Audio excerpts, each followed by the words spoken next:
OTB AM. With Gillette, put your best face forward with our new and improved razors. Bang on 7:30 this Monday morning. You're very welcome along to OTB AM. It's Gilroy and Eoin Sheahan with you all the way through until 10. If you want to get involved, we'd love to hear from you. You can leave a comment on the YouTube stream. You can also get us on Twitter at OffTheBallAM or any of the other social media platforms in which we are and in which we exist these days. We're ready for you. Come at us, as you have been all weekend, ever since Ireland couldn't quite get the job done against Azerbaijan. A lot of you have been like, "Whoa, give him a new contract now, what? Yeah, what? Huh?" Yeah, well, fair play, very articulate, good man. Yeah, well done. You must be very proud of yourself. Here's what's coming up between now and 10 o'clock this morning. The performance rankings, we're going to get straight into them, and Ireland will be in the red, don't worry. Sports pages at 8:05. Mark Lawrenson's thoughts. Be interesting to see who he thinks should be the next Republic of Ireland manager and what the credible list of candidates is. We've got Stacey Grimes, we hope, at 8:30, celebrating Meath's victory against the Dubs in the All-Ireland final yesterday. Nathan Murphy at 8:45 talking to us about Leona Maguire, maybe a little bit about Mayo, maybe a bit about the Republic of Ireland. Jason Smyth is going to join us for our Paralympic update at 9:05. Aisling O'Reilly in tears at full time as Meath won a match which she had predicted from like months ago, saying this is a possibility here, the team pretty good. It turned out she was bang on, 100% correct. And then further reaction from the weekend at 9:30. But a little bit earlier than normal, we're getting into the performance rankings. You know, that wasn't an All-Ireland winning performance. Probably should have won the game based on their second half performance. Is it a step too far to say it was the performance so far of the World Cup? Maybe not. OTB AM's performance rankings with Gillette. I'm scratching my head. That performances was just lacked that intensity. Bam. The performance rankings bring you the bad, the good and the grand from every weekend of sport. And we always start with the bad. We always start with a negative tone. Turns out the biggest story in Irish sport is actually a negative one this morning. So we're getting the good stuff up and running and out straight away. I can sense a tone from your conversational speak to the audience this morning, Jared, that you've got something to say about the fallout to Ireland versus Azerbaijan. They're naturally in the red, the Republic of Ireland. What do you have to say for yourself? They should be in the red. The performance wasn't as good as it needed to be. There were mistakes made. There were mistakes made in team selection, and then there were mistakes made across the course of the game.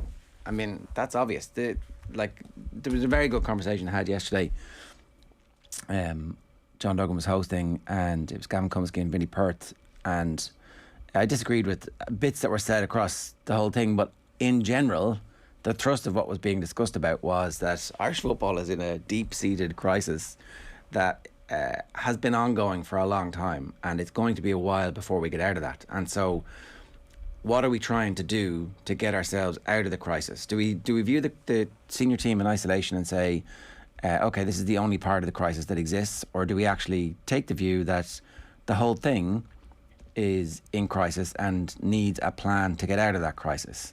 My view is that we need a plan to get out of the crisis, and that the best person to try and spearhead that over the next period of time is going to be Stephen Kenny. The four people put forward as potential replacements are Roy Keane, Robbie Keane, Neil Lennon and Chris Hughton.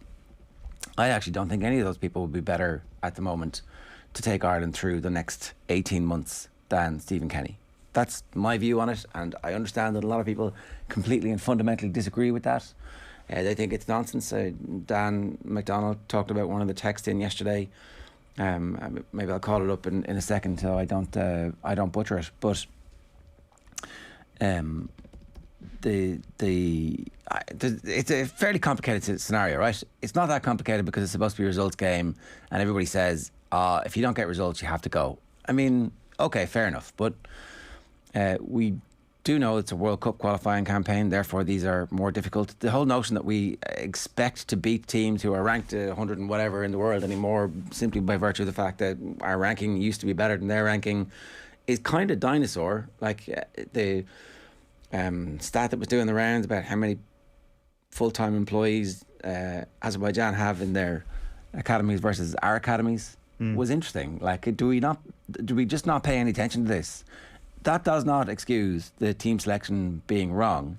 It would have been great if the post-match had been, well, actually, this is why we did this, this is why we did this, this is why we did this, this is why we did this. It didn't work for us. Now, it nearly worked. In the first 6 minutes, if Aaron Connolly sticks the ball away, then we're having a completely different conversation. I think if we score in the first 8-9 minutes of the second half we're having a completely different conversation. But such are the vagaries of football. The textant off the ball yesterday described Stephen Kenny as an amateur in a professional world. And Dan's point. He says these are the extremes of opinion, but it does highlight why so many people in Irish football are invested in him working out. It's because there are people in this country who view them that way. Then he says it's possible it's not the right man, he's not the right man for the job, but if the legacy of his time cements a view that anyone working in this country is inferior, that's not a good thing. And it's bruising in the long run because the well-being of the game is not going to be reliant on homegrown coaches. Goes on to say he's not giving him a free pass for the mistakes, but and also not a reason for extra time just because he's local. But the preconceived notions fueling some views in his struggles are not really constructively adding to the debate. It's adding an extra layer of emotion to it, though. The view was that Brian Kerr failed because he hadn't managed at the highest level in England, and that was the view that was allowed to take hold. And to replace him, we got somebody who was managing at Walsall in Steve Staunton, and because he played for Ireland in the World Cup and so therefore was a legend. That's been the level of thinking that has gone into this type of selection and managerial selection in the past, and it seems to me at the heart of much of the criticism that people have of Kenny, that there's a kind of self-loathing involved at the middle of it. It's like, well, unless you've been at Charlton, how can you actually know what it's like to speak to an adult human being about football? It's like, really? I mean, is that where we are? And how are we ever going to fix that? Are we always going to be reliant on the dysfunctional football culture in England to save our football culture here? And if that's what you want, if that's the type of life that you think is the right one for our football, well, then we should have a debate about that, because I think you're wrong. I actually don't think that like having some mediocre English but Irish qualified players playing for Ireland, it's not going to work anymore. Those players who may be good enough for international football are being scouted by their own country in a way. That's not to say that we shouldn't still take the children of Irish immigrants. We absolutely should, 100%. I think it's very important that we continue to do that. But it's not a policy anymore. It's not a sustainable, future-proof way of building an international side. You need a football culture, and we need somebody, I would argue, at the top of the tree who understands how that football culture works. Maybe Stephen Kenny's the wrong person for that, but I would actually give him an opportunity to find out. And I think that's a really key point at the end. He doesn't have exclusive rights on a style of play or on a positive football culture, but it does feel that everybody who wants him out, their fix might be a quick fix in the guise of a Big Sam or a Neil Lennon. Like, Neil Lennon is the favourite right now to become the next Ireland boss if Stephen Kenny is removed. Does anybody think that that's actually a good idea? Does anybody know that that's going to be a good idea? Like, we've been talking about the Republic of Ireland national team as its own entity really forever, it seems to me. Not really a product of a footballing culture in Ireland whatsoever. Just this random thing that is a life of its own and has its own ways of... It has its own little universe almost, where you've got that, and then on the other side of things, in the bold corner, you've got the FAI in general, you've got the League of Ireland, you've got grassroots football. And those two things are on entirely opposite sides of the room. Surely a more progressive FAI, which we hope we have in stock now compared to the previous FAI, will start to reconnect those two things, because one can feed the other and it should be this beautifully symbiotic thing.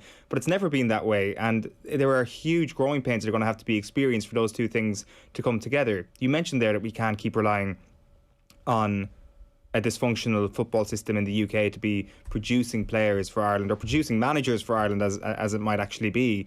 And that becomes even more abundantly clear now, given it's going to be harder for kids to get over. It's going to be impossible for kids to go over there with new Brexit rules. That puts really an emergency state in Irish football to start producing players. And I think that should be the state of emergency across Irish football in general, that there needs to be some level of self-sustainability going on here. And that's not to say that Stephen Kenny is definitely going to work out whatsoever, but the thought process to appointing him, I thought, was sound. And the thought process behind where this project should be going seems sound to me, and it seems like something that will reap rewards eventually.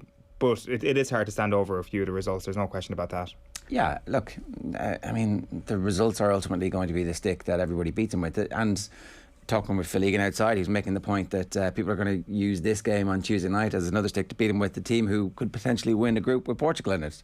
It's like, it definitely feels like there's a lot of, we're watching Messi and Ronaldo in the Champions League, and that's the football that I want my team to play. And if I can't have that, then I demand that we beat Azerbaijan 3-0 at home every time. It's like, that's not really what happens. That's not really how football works in a lot of the anger that's coming through. And then some of the anger that's coming through, they don't want progress. They don't want anything to be progressive. They just want their mates to be in charge so that there can be better access and insider information and knowledge. And I don't know. I'm pretty grimmed out by the whole response to this, as opposed to it being, right, let's examine how we have been badly served by football and the administrators and the coverage of that over the last 2 decades. And like, because loads of people have been writing about this, and instead of us actually paying attention to that, and instead of us going, well, what's the net outcome of this? We end up with these kind of knives being sharpened for whoever's in the job that comes from that background, which I think, maybe I'm not explaining myself very well there, but I'm trying to get to Dan's point about people don't want Stephen Kenny to succeed because he comes from the local background, and therefore, I don't know, maybe it would confuse people that they have to pay attention to the football on their doorstep and be interested in it. Potentially, like there's something in that. I'm not sure if people, maybe they do, but I'm not sure people necessarily want that. I'm sure people want to be able to care about that, but maybe they just don't, and maybe it'll take some sort of level of persuasion that they feel needs to come from topping this group and qualifying for a World Cup. I'm not sure, but like what's an interesting kind of discussion here is what the FAI will do. Like, I think it's been discussed quite a lot what everybody thinks should happen, but what do we think will happen? What do we think the new FAI will do if we use the new in connection with the FAI? Because it seems to me that the new FAI would look an awful lot like the old FAI, where Stephen Kenny to be sacked after Tuesday night. And let's not dance around this, Jared. Like, this morning, it's been reported on a couple of the back pages that if Stephen Kenny loses tomorrow night, he is done. That is the severity of the reporting that we're seeing here. So this is, if we're to believe it, who are we seeing here? We're seeing the back of the Star, the Mail, both going with that line. That's the opening line of the piece in the back of the Star this morning. Stephen Kenny's reign as Ireland boss could end if Serbia win at the Aviva tomorrow night, says Paul Lennon in the back of the Irish Daily Star this morning. The FAI hierarchy is increasingly concerned over the direction of the side that limped to a 1-1 draw with Azerbaijan, and then defeat would mathematically end Ireland's interest in next year's World Cup qualifiers. Can't just see any quotes in it.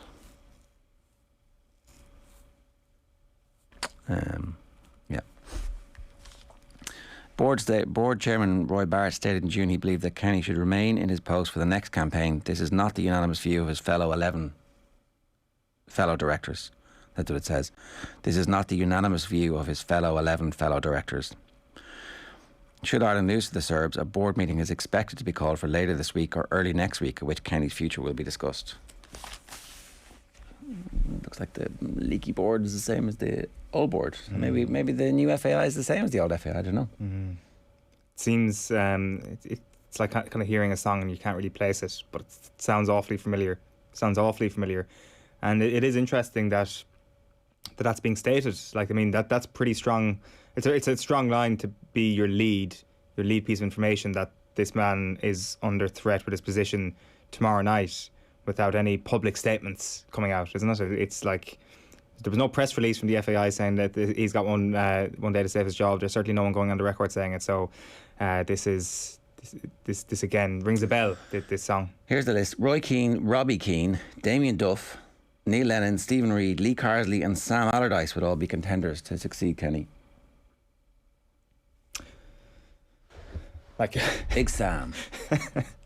Let's go through this. So Big Sam, is Big Sam a progressive move for Irish football culture, or are we going to have a team of Kevin Nolans?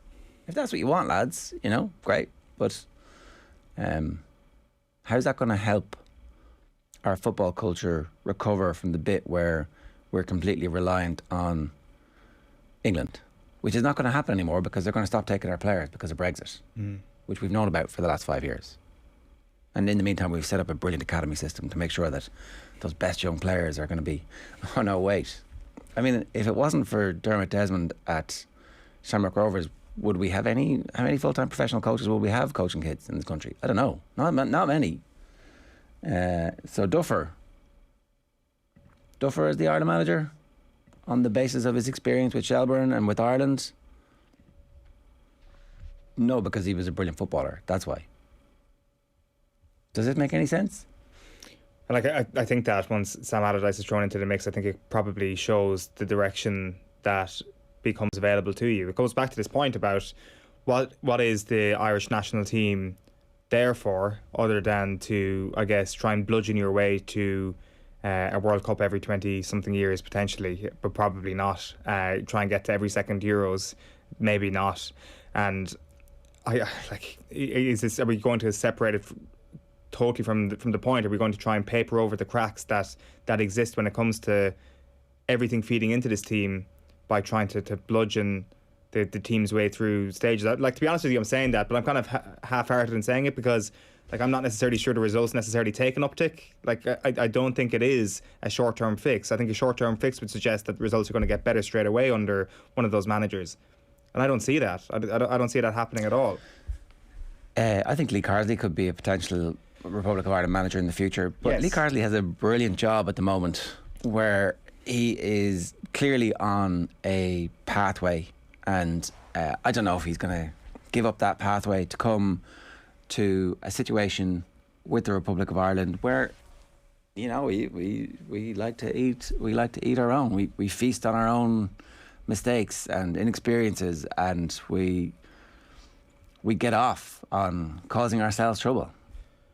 It does seem to me, though, that if you're compiling a list, if you want to make a case for Stephen Kenny to be sacked, you're compiling a list that has Lee Carsley on it. You're compiling a list that has Stephen Reid on it, because you know that will bring in a few more sides to your argument. That will suit your argument. Lee Carsley has no intention of leaving the FA, an organisation that has got its house in order big time over the last couple of years. Do we really think Lee Carsley would be interested in coming to the FAI? It's a very convenient thing to put into a list of managers, because all of a sudden that list looks gilded in comparison to the list of Neil Lennon and Sam Allardyce. All of a sudden it's like, hey, I can be progressive with the list of progressive managers, that are potential managers, I should say, that could come in and replace Stephen Kenny. Therefore, let's get rid of him. Is this list based in fact? Is this list actually what the FAI have compiled privately? If so, then let's have a conversation. But you can't just say, listen, Pep Guardiola could come in and replace Stephen Kenny, so therefore we need to sack Stephen Kenny. The decision to remove your manager is only as good as the replacement. That is it. And right now, do I actually believe that Lee Carsley will be a replacement? No. And you're right, he's one of the better names on it. But can we get to a stage maybe where there is a decent enough record, a decent enough culture within the senior teams, the best teams under the FAI umbrella, where you can start to re-attract some of that coaching talent from abroad? I'd like to think so, but I'd like to think that maybe this is the sort of pain that you need to go through in order for those conditions to exist down the line. So I don't know, it's I'm not convinced that there will be a quick turnaround in fortunes, to be quite honest with you, but I'm even more convinced that there won't be any sort of long-term success if such a decision is made. You mean Neil Lennon's not the man to turn this around? Because he, just coming off the back of such great work according to all the Celtic fans. Yeah, in a way, I kind of feel sorry for Neil Lennon that he'd even be dragged into this conversation, because for all we know, he's not even heard about this job coming up, or hasn't even expressed any sort of private interest. He just happens to be top of the list, and therefore he's just left himself open to being criticised like that. But I just don't see that whatsoever. I think you look at somebody's recent managerial efforts, and if you're going to make a decision to sack somebody in order to bring that person in, you'd want to be a bloody good replacement, and you'd want to have a lack of doubt around your recent record and a lack of doubt about what you're actually going to bring to the table immediately. But here we are at 10 to 8 in the morning discussing what Neil Lennon will do to the formation of Irish football. When actually we should be talking, I think, again, just if you if you want somebody who's at the coalface of Irish football, have a listen to what Vinnie Perch was saying yesterday when he talks about the situation that we find ourselves in being a product of years and years and years of underinvestment and neglect and factional fighting. You can see the factions. If you just take one step back, you can see the factions evident on the back pages of the papers and in the former players, and everybody seems to have their tribe, and that tribe goes back 30, 40 years, whatever. Fair enough. You mentioned the word progressive. If we want something that is progressive, a lot of people don't want a solution that's progressive. They want the thing that is their tribe and best for their small faction within Irish football. And maybe that's why we're stuck. Maybe that's what we'll end up with. You would hope that somehow somebody coming from outside that scenario, the current FAI CEO, is immune from that factions, but I don't know. We'll see.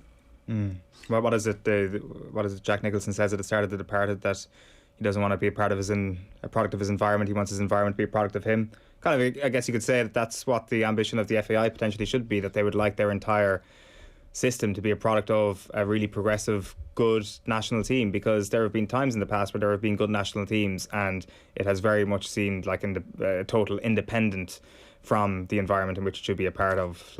And I don't know, I still maybe harbour this naive belief that there are enough people within the new FAI, in inverted commas, that see why they made this decision in the first place to appoint Stephen Kenny, and see why patience needs to be taken on board at this point, and realise that a rash decision is not going to be the way forward for this new organisation, or supposedly new organisation. And I would still have my doubts that they would actually take that decision that apparently is coming tomorrow night if Ireland lose. It's probably naivety on my part, but the question about whether or not the FAI are actually going to take swift action on Tuesday night if Ireland get beaten, I'm not entirely convinced. One of the arguments is that they can't get a sponsor for the team. They can't get a sponsor for the team because the manager's not giving results. But the implication is that a new manager will get results and a sponsor for the team will follow automatically, right? To follow that through, the replacement has to actually be better than what we have at the moment. And so which of those managers, as mentioned, is actually going to unify the country behind and say, okay, we're going to give you this next campaign to qualify or to bet in your style of play, and then it'll be the campaign after that. Bear in mind, the next campaign is a Euros campaign, and so if you're writing off that campaign with a new management team, then it's the World Cup campaign after that, which we never qualify for, even the bloated World Cup that it will be after that, and then it's the next Euros after that. So I don't know. I think we are so far steeped in blood at this point. Right. We better move on. We better. We will come back to that as the morning comes. Donny Brasco 1980 says #OTB AM, 2 words: Northern Ireland are qualifying for tournaments and getting results with much less resources, says Dave. But they had a manager that went through a really crappy run of form and bad results, who eventually instilled a style of play that the team believed in, and then they started to qualify. So that's a good example. I mean, I think that they would have sacked Michael O'Neill if people in the media had their way. Yeah. It's, if you're going to use a Northern Ireland blueprint, then the start of the Michael O'Neill era is probably worth looking at as well. We move on to Dublin. Dublin's Empire is another that we've got in red this morning.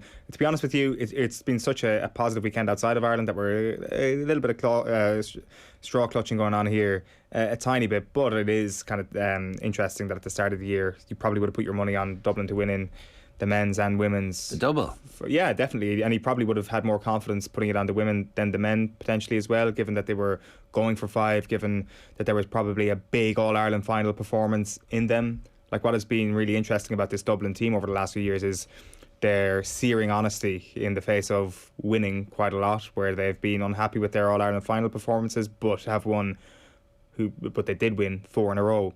So I definitely suspected that come an All-Ireland final that there was going to be a year where they blew apart the opposition, and that didn't happen yesterday, and that's down to Meath, who we'll get to in a little while, who deserve pretty much all the credit for it. But it's obviously kind of a little bit of a harsh thing to say about Dublin, because we wouldn't be saying this about any other county, but seeing Dublin beaten in either of those codes, it does, I'm sure, give plenty of other counties just that little inkling of hope. So like Mayo and Cork in the women's game for sure are probably looking at yesterday's results and thinking to themselves, God, we can absolutely reach the promised land next season. It just kind of I guess bats away at the immortality that it seems had been attached to a few of these Dublin teams. I'm not convinced either of the teams are gone away, much less the women and the men almost, I think, and they could definitely come back and win another few in a row. We will see. But I think given the year that they've had, it's not been a great summer for the Dubs. They go into the red as an entire entity. We will get to Meath in just a moment because it is all about them, but just in the grand, quick touching on the All-Ireland men's final this weekend before we move on. Why is this called Tyrone instead of the men's final? I mean, I think what you've done here is you're giving Tyrone that chip that their shoulder really needs. It's a full bag at this stage. Well, potentially. So the way I saw it was that the pendulum had been in Mayo's favour, and then after last week it had really felt that the pendulum had swung in Tyrone's favour. But did the pendulum swing roughly 7 or 8 days too early is my question, because yesterday when you're perusing the newspapers looking for some good All-Ireland football final preview, because of course it's the last Sunday editions before the final, you're starting to see the coronation of Tyrone. You're starting to see Joe Brolly. I think they actually pulled a quote and put it on the front of the Sunday Independent yesterday, not just the front of the sports section, the front of the Sunday Independent yesterday, saying, I fear for Mayo. So I'm sure there are like thousands of Mayo Twitter accounts who in their drafts have, what do you think about that, Joe Brolly, saved with a photograph of the front of the Sunday Independent yesterday. I feel that the talk has now got so much about Mayo not knowing what to do with the shape-shifting opposition of Tyrone, and Tyrone being on a high, and that narrative has been beaten so far down the road already that it kind of feels like Mayo are the ones who are going to usurp Tyrone and actually climb the steps of the Hogan stand. Now, we do have another 5-6 days of this to build up, so the pendulum could swing right back into Tyrone's favour. But Colm O'Rourke also on the side of tipping Tyrone yesterday.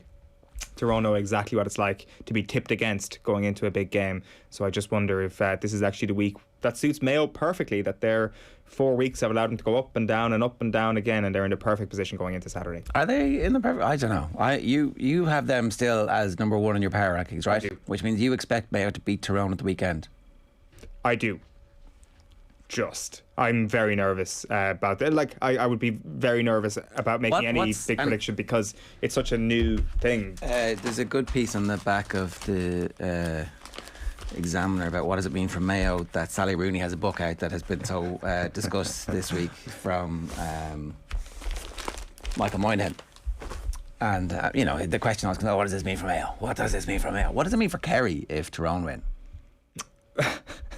I don't know. I guess it means that they can go back to number 3 in the power rankings, maybe. Who knows? The world is certainly their oyster. Well, you think it'd be a positive as opposed to a negative? By the All-Ireland champions. I think it's... Oh, would that change? I hadn't even thought about that.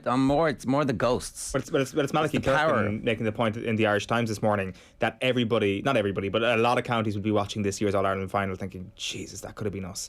Like, there are a heap of counties in Ulster who'll feel that about Tyrone, Galway will feel it about Mayo, Dublin will definitely be feeling it, and Kerry will definitely be feeling it. I don't think Galway are looking at Mayo and thinking we're as good as that. I don't think they are. I don't think that's true. I think Monaghan and Armagh and Donegal will be looking at it going, we're close but not that far away. Not that it could be us, because I don't think those counties have the same belief that Tyrone have, because Tyrone have in their culture this thing which is like, being the zombie killer of the greatest Kerry team since the 70s. And nobody else really has that as well, and they have one of those... Donegal should have it, shouldn't they? Actually, in retrospect, I'm disappointed that this Donegal team hasn't kicked on. And there have been a number of excuses which have been legitimate at times, in fairness, down through the years. This year, I think, is going to sting them more than any other year if Tyrone win the All-Ireland, just given how that game against Tyrone panned out for them. Murphy getting sent off, Murphy missing a penalty before that. Like, that is a desperate way to injured lose. Very early as well. Yeah, it's a desperate way to lose any game, and to lose it to an All-Ireland champion would be just gut-wrenching. But Tyrone have that, as you say, that experience of being the zombie killers of the past that I don't think many other counties, perhaps no other county really has, and that's what has got them over the line. Their know-how in that big game against Kerry, which maybe they didn't even know that they had until they actually did the job.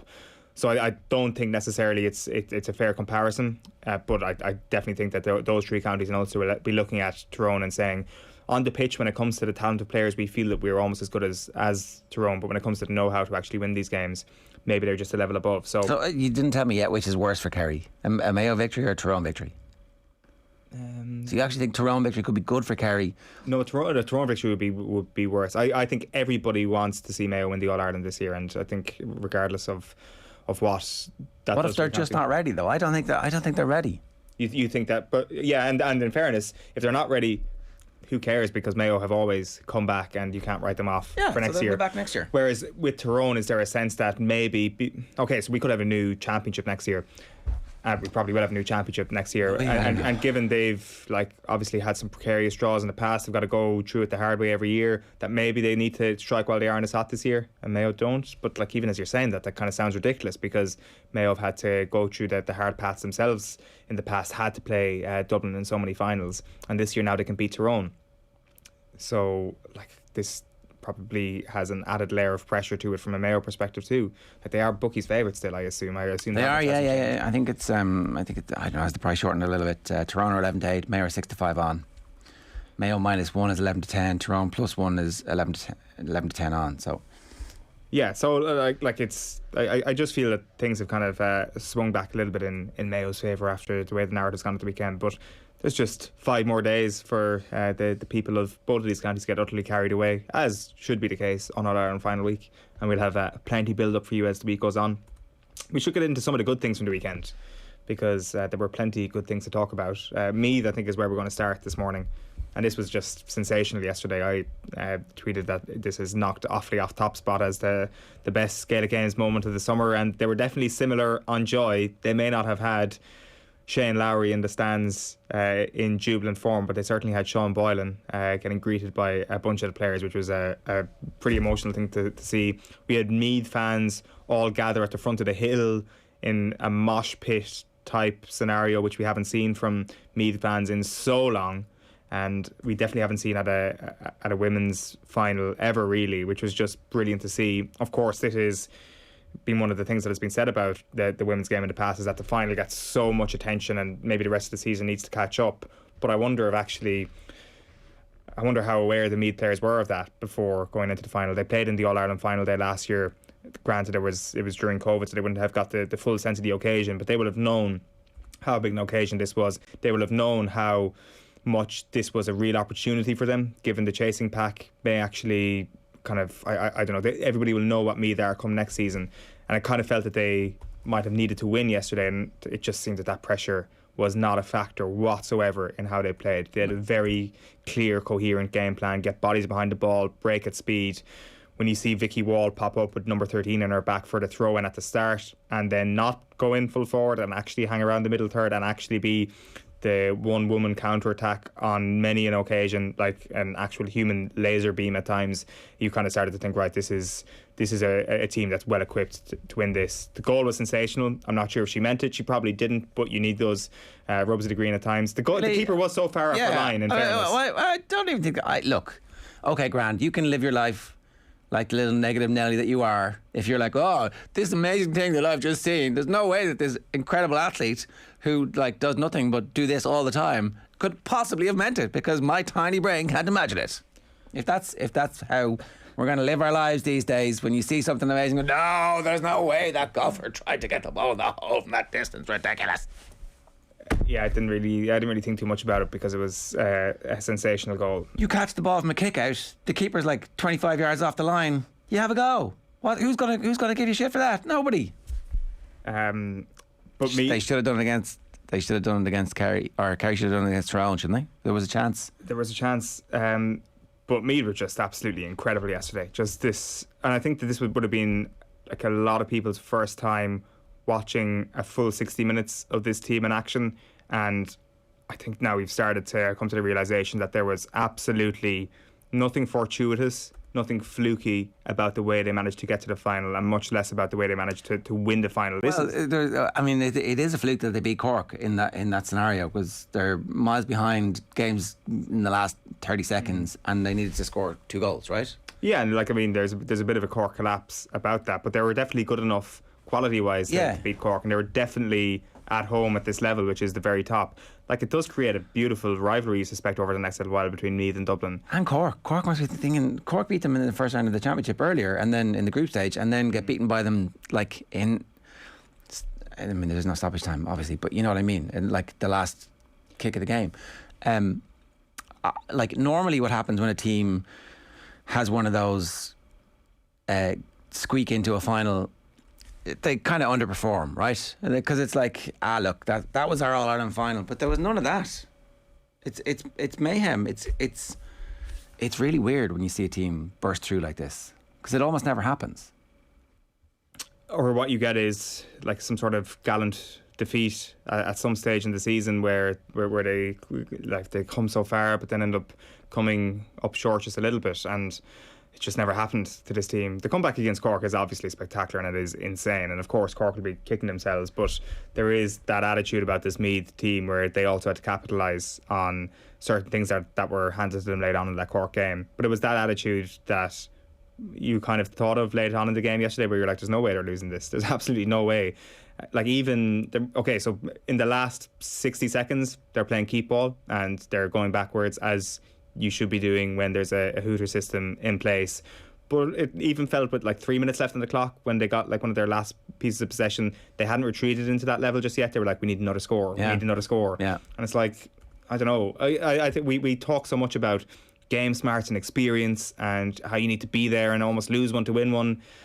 All those were kind of deemed irrelevant and nonsensical by Meath really yesterday. The only thing is that they had lost a couple of All-Ireland finals like at intermediate before they got up, and so that the speed at which they were able to absorb those lessons and then get new talent into the team, like that's the other thing that we haven't really spoken about here, is that they have very, very young but sensational talent. So that would certainly give you hope that this is a team that's going to be around for the next couple of years and will drive standards and, as you said, drive interest. And like, because it did look like it was getting a bit boring there with the Dubs just kind of handily keeping teams at arm's length and not being able to be beaten.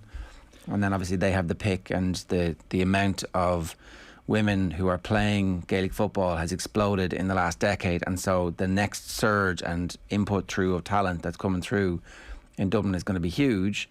And now other counties are going to see, well, maybe if we regrade and get everybody organised and get it, everybody organised in the same way that Meath have done, there's a template there. Yeah, it was also interesting as well looking at what Nick Bowen had to say afterwards. Like his interview with Aisling was amazing actually, like really emotional after the game, and even on TV he was very quick to make a point about the quality of the spectacle on show, and it was a brilliant final. It was the best final in a while, especially that first half. It was so thrilling to see Meath kind of get their heads in front so spectacularly in that first half. But Bowen was quick to point out that I hope you guys enjoyed it as much as I think it should have been enjoyed, that spectacle. And that's been something that he's been a big, he's been so vocal in favour of that for the last little while, that there needs to be a spectacle on the biggest day of all, because everybody knows it gets the biggest amount of bums and seats, it gets far more eyeballs than any other part of the season, and having a good spectacle on that day is so important. And it has been something that's kind of put a dampener on the last couple of finals for him, and he was consistent in that yesterday. Despite losing, he could take some sort of silver lining out of the fact that it was a brilliant game and a really good performance from Meath. Alright, next. Leona Maguire, because she is absolutely sensational. I mean, if we're talking about like Vicky Wall being a laser beam, then I don't know what Leona Maguire is. Just like the coolest sports person from this country, I think it's fair to say. Like even, I mean, there's a great sense of anybody really after they get interviewed in the immediate aftermath of such an amazing day. Like 3.5 out of 4 points so far. Nathan was making the point on Twitter that if she wins her singles match today, it will be the best rookie performance ever in the history of the Solheim Cup. So this is the standard she's coming off. Not bad. And even like speaking to Henny Koyak in the immediate aftermath, it's just kind of like everything is fine, everything is calm.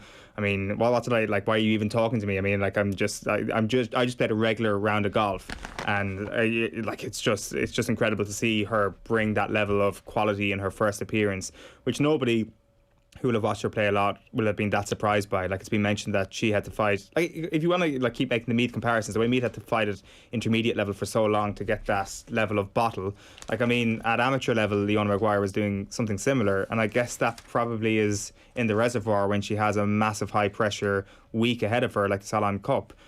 I should say it's a week that should be high pressure, but it's not high pressure for her. They just cannot be the way she's spoken and the way she's performed. And she's playing with Mel Reid, or has been playing with Mel Reid for a lot of the weekend. And Mel Reid is injured. I think it's a neck injury she has at the moment. So she's carrying an injured teammate. She's coming up against some of the best players in the world, literally the world number one yesterday, and she is flying. It is an absolutely incredible couple of days that we've seen from her.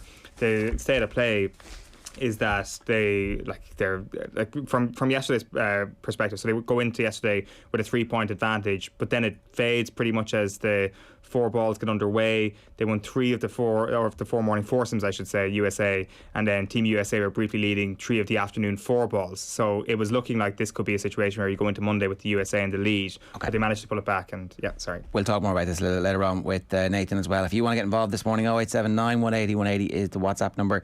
That is the performance rankings this week. If you want to get involved in our competition, you can win a Gillette starter pack. All you got to do is tell us who you think should be in the red, who you think should be in the amber, who you think should be in the green. Bonus points for creativity this morning, folks. So don't just give us Stephen Kenny in the red. Don't just give us Ireland in the red. Give us reasons why. And, we're a big... Put us in the red if you want. We can take it. We're going to take a quick break. We're back with Mark Lawrenson. Nathan, as I said, talking about Leona Maguire. We're going to talk with Stacey Grimes about Meath footballers' first All-Ireland football title. Next. OTB AM on OTB Sports Radio, Ireland's first and only sports radio station. Off the ball. And he also said to ask him about the Hummer golf buggy I saw him driving in Portugal. Yeah, well, the Hummer golf buggy, it wasn't mine, it was a friend of mine's, and I rented his place, and that was his buggy to get about. So yeah, it was interesting. I was trying to keep my head down at times, but it was a little bit, yeah. Not sure what Roy Keane would have made of it. Off the ball. Weeknights from 7 and weekends from 1. This is OTB Sports Radio, live 24/7 on the OTB Sports app. He's a 7-time All-Ireland winner. He's a Mayo legend. Now they're together on the same team. Join Paddy Andrews and Andy Moran for the hit of the GAA season. The Football Pod with Paddy and Andy. 9 months, you're a monk. If that goes well, then you have October, November, December, and you enjoy it, and you Lord Prince of Copperface Jacks. Get the hop on everyone else. Hear the Football Pod and more first on the OTB Sports app every Tuesday morning. For the latest on GAA, Olympics, rugby, football and more, download the OTB Sports app, turn on push notifications, and hear it here first. OTB AM. With Gillette, put your best face forward with our new and improved razors. 12 minutes past 8 this morning. I'm delighted to say Mark Lawrenson is with us to talk to us about the Republic of Ireland situation and where we go from here. Mark, good morning to you. How are you? I'm all good, thank you. There's a big debate about the future of the Republic of Ireland football team and the FAI and all that kind of stuff. From your perspective, let's talk about the football first. Are you seeing any positive signs at the moment about what we're trying to do and how we're getting there? I think you'd have to say that there's a slight improvement. I think we can all understand, people who are involved in football, what Stephen Kenny's trying to do. But the bottom line, like anything, is results. And I don't know, in terms of the FAI, grassroots, etc., are they piling loads of money into that? Are they, in terms of improving the coaching, hopefully trying to make, for want of a better description, better players come through? So it's a really, really difficult one with Stephen Kenny, because in any other job, you would say, certainly in a club job, he would have lost his job. I understand the patience, but there comes a time where you have to make a decision, which is, we need to start winning some games. We need to start qualifying for competitions, because otherwise, in terms of revenue, we're not really going to have very much. I think the short answer, and without going into too much detail, is that we haven't been piling massive amounts of money into grassroots. That, obviously, the FAI has its fairly well publicised financial issues over the last, we essentially needed a bailout from the government to keep going. Sure. So we haven't had a huge injection of cash, and those young players, there's a kind of big gap between the players who are kind of 28, 29 and the 20, 22-year-olds who are coming through at the moment. Yeah. I mean, the other thing about that as well is we're playing at times relatively untried players, untried at the clubs. not just at international level, which is obviously in the majority of cases a step up. So that's always going to be difficult. You will have one or two who just kind of sail through it and they look like they've been playing international football for a long time.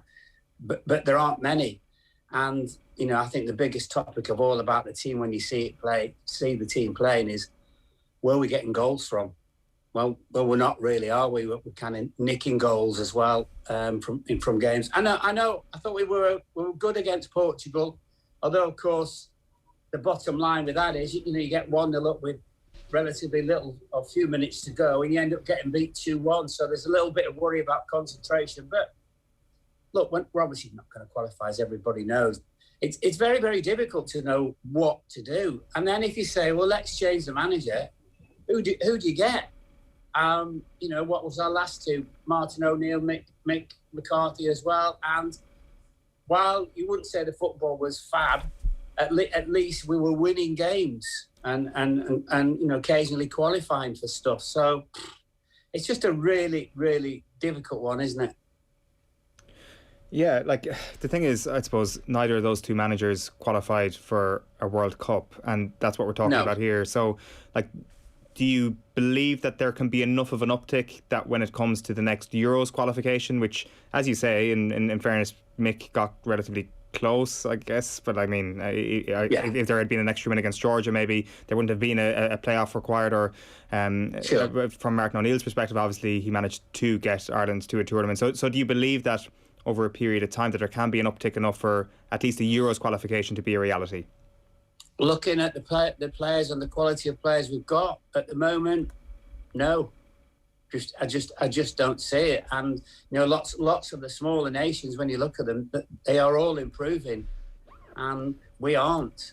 We're not really even standing still. If anything, we've started to go a little bit backward. And I know lots of players have been given the debuts under Stephen Kenny, etc. And you've got to give these lads time. But you just look at us and we just look like an average team. We're very difficult to play against. We work extremely hard. There's no problem with the work ethic or anything. We haven't got a goal scorer, have we, which is the biggest thing in football, as everybody knows. But we don't create too many opportunities either. Defensively, we're quite sound, quite solid, organised. But, anyone can kind of organise a football team to be difficult to beat, to be honest with you, within reason.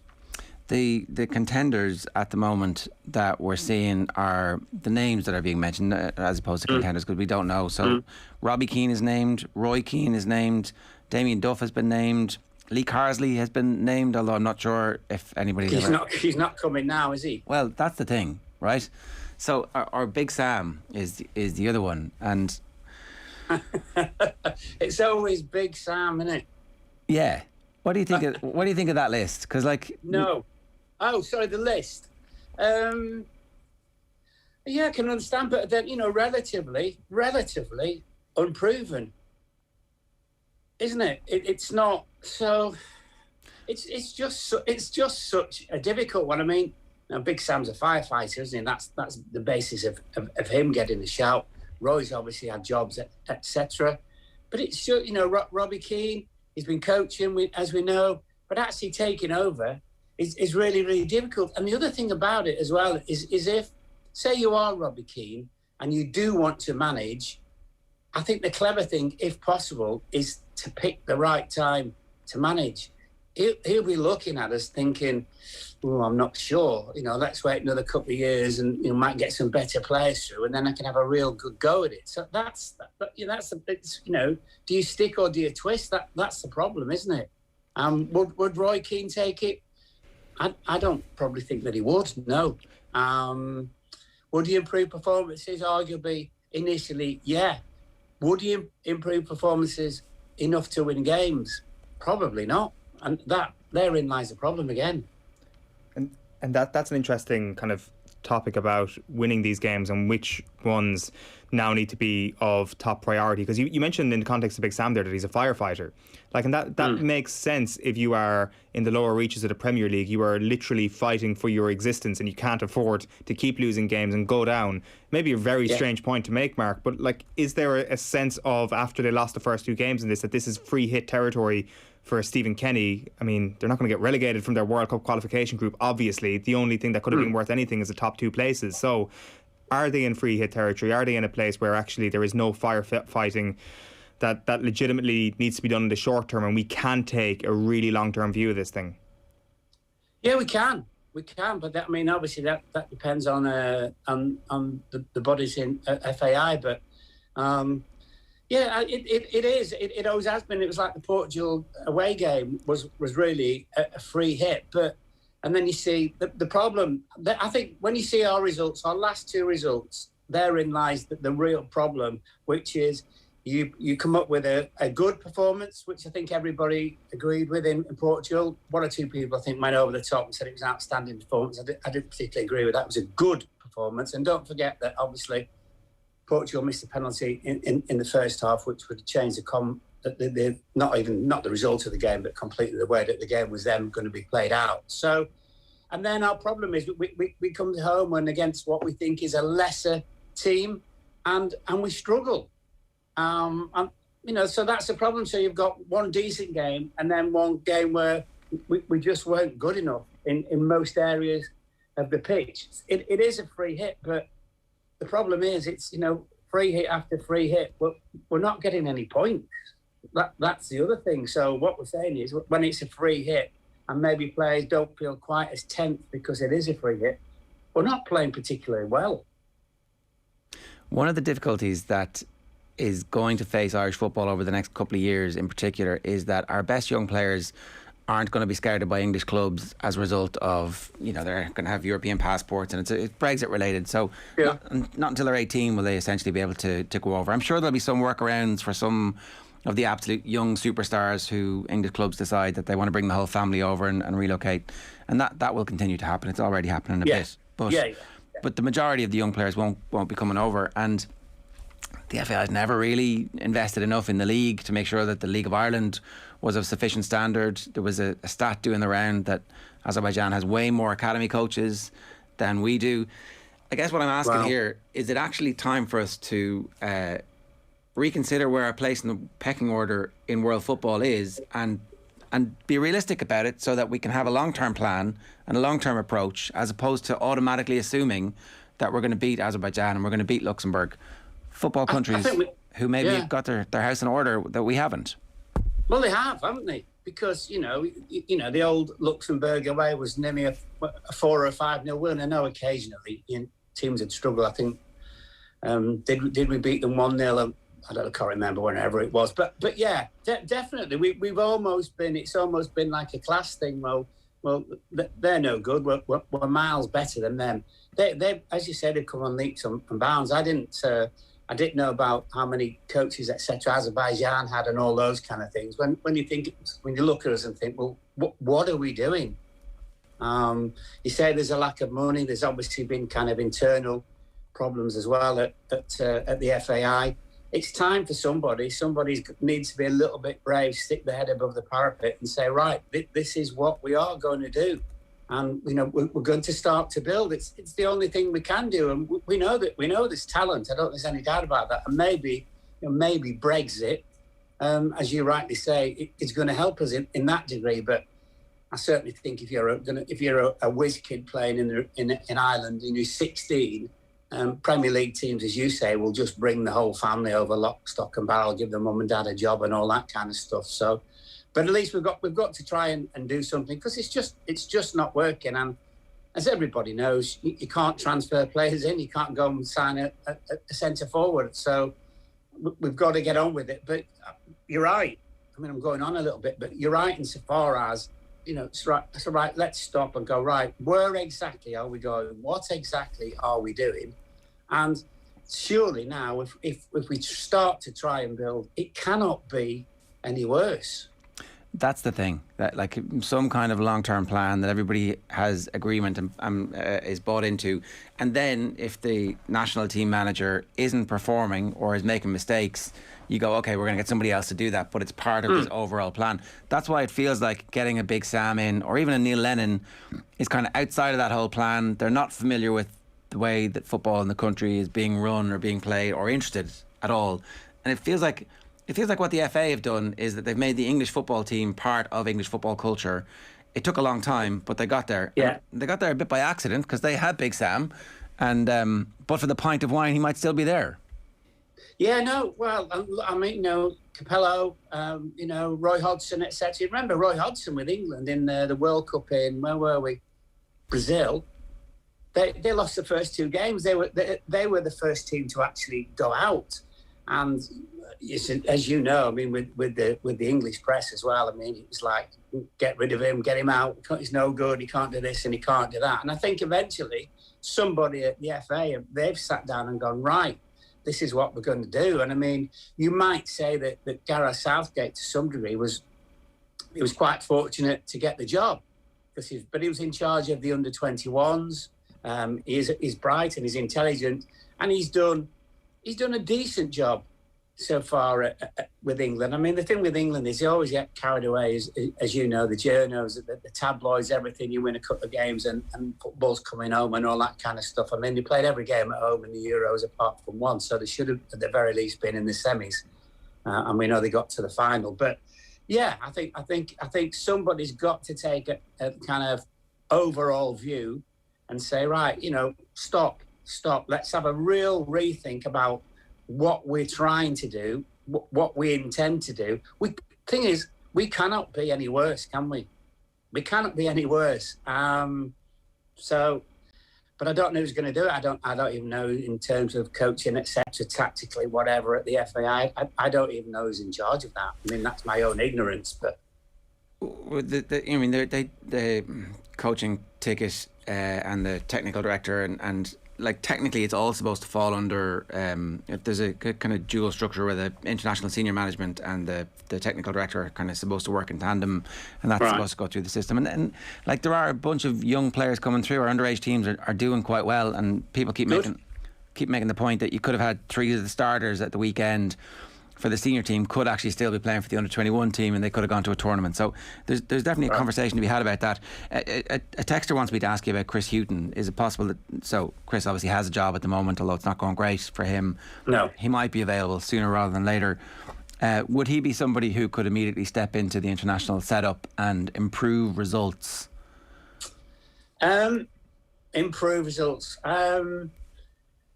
I don't know if the answer to that is because he's still got the same players, and would he make that much of a difference? I mean, obviously know Chrissy really well and played with him, and I think he'd be one who I would say to the FAI, let him come in and let him just reorganise anything. I'm not sure about improving the results. So you get straight away you get an improvement because you've got a new manager and everybody's trying to impress him, etc.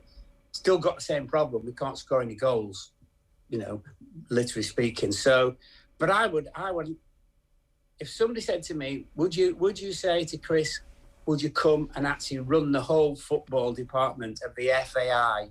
Don't forget about the politics and all those kind of stuff. But give us a master plan. Give us a plan for a year, 18 months, 2 years, 5 years. Somebody like Chris Houghton for me would be excellent. Really seriously would. He's a deep thinker about the game.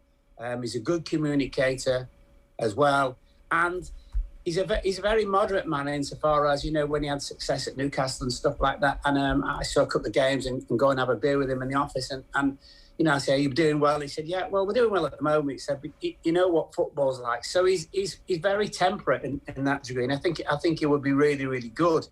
Do I think the FAI would do something like that? I'd probably argue no at the moment, because I don't think particularly they're thinking about 6 months, 12 months, 18 months, 2 years down the line. I think everything is immediate there with what I kind of see coming out of it. Just on kind of some of the minutiae of Saturday night, Mark, like the goal that Ireland concede is obviously a pretty terrible lapse from those at the back, not coming out to close down a man who's clearly going to shoot is pretty poor. There are balls being passed out of play in the second half. There are opportunities being missed in front of goal, wrong options being taken at times. Can a new manager change those lapses immediately, do you think? Well, you might get an immediate reaction for 2 or 3 games, and then I think they have a saying in football that, you know, players revert to type. So And you just never know with players, and in the split second when they make their decisions, whether they're right or whether they're wrong. I wasn't surprised by that result after Portugal, because I think it was one of those, every effort went into getting some kind of result in Portugal, and there's always going to be a come down. And I honestly, in international football, I think at the moment it's easier to play away from home than it is at home, because especially with us when we play at home, we have to basically set the tempo for the game. And just looking at the players that we've got, we're actually better suited just to sit in and make it really, really difficult. But if that's the height of what you're trying to do, we're not going anywhere, are we? No, we definitely need some ambition. Kenny would argue at least that he wants the players to be comfortable on the ball, and that it's going to take time, and that he is... I get that. I absolutely get that. And to be fair to Stephen Kenny, he's trying to do what he set out to do, but not if you've got one person who's not comfortable on the ball, it can't work. And the other thing as well is, and as we said before, is you can't then draft people in like you can transfer them in regular football, because it's just impossible. So there comes a time where, and everybody's got this way about the way that they want to play if they want to manage. But again, without the players, it's almost impossible. And you've got to win games. You have to win games. That is the bottom line. But if then we decide, right, you know what, we're having maybe 18 months where this whole thing, we're going to change it completely. And we might have some even poorer results, possibly. But just hang on in there with us, because this is what we think we want to do. Well, this is what we want to do. And we think eventually it will improve. And then you can get your younger age teams playing in a similar way if, and that's probably the biggest if, you've got the quality of players. But if you say to me that younger age players coming through looks like they're going to be some decent players, when maybe now's the time to do it. Strike while the iron's hot. As opposed to trying to get a Big Sam or a Neil Lennon or even Roy Keane. Yeah. I mean, and Lenny and all them, and Roy, they probably improved us straight away, but ultimately, would we be qualifying for anything? I don't think so, because we've still got the same old problem, which is, the hardest thing in the game is to put the ball in the back of the net, and we don't have a Robert Keane, Niall, all the players I played with, Stapleton, Aldridge, all those boys. We just don't have those kind of players, I'm afraid. Mark, good to have you with us this morning. Cheers.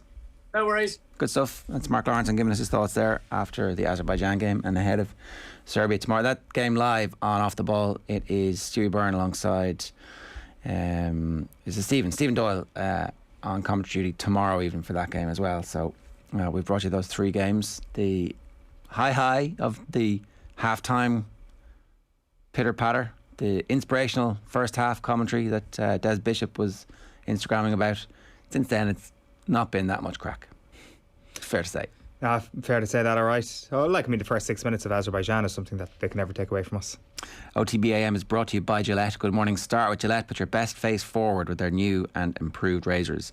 Yes, Kenny should be given a contract to the 2024 Euros, and he can just get on with it without the sword hanging over him.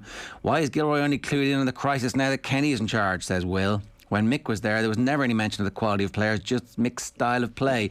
Why has he only copped it now? If Mick had been getting these results, Ger would have been screaming every morning about the need to get rid of him.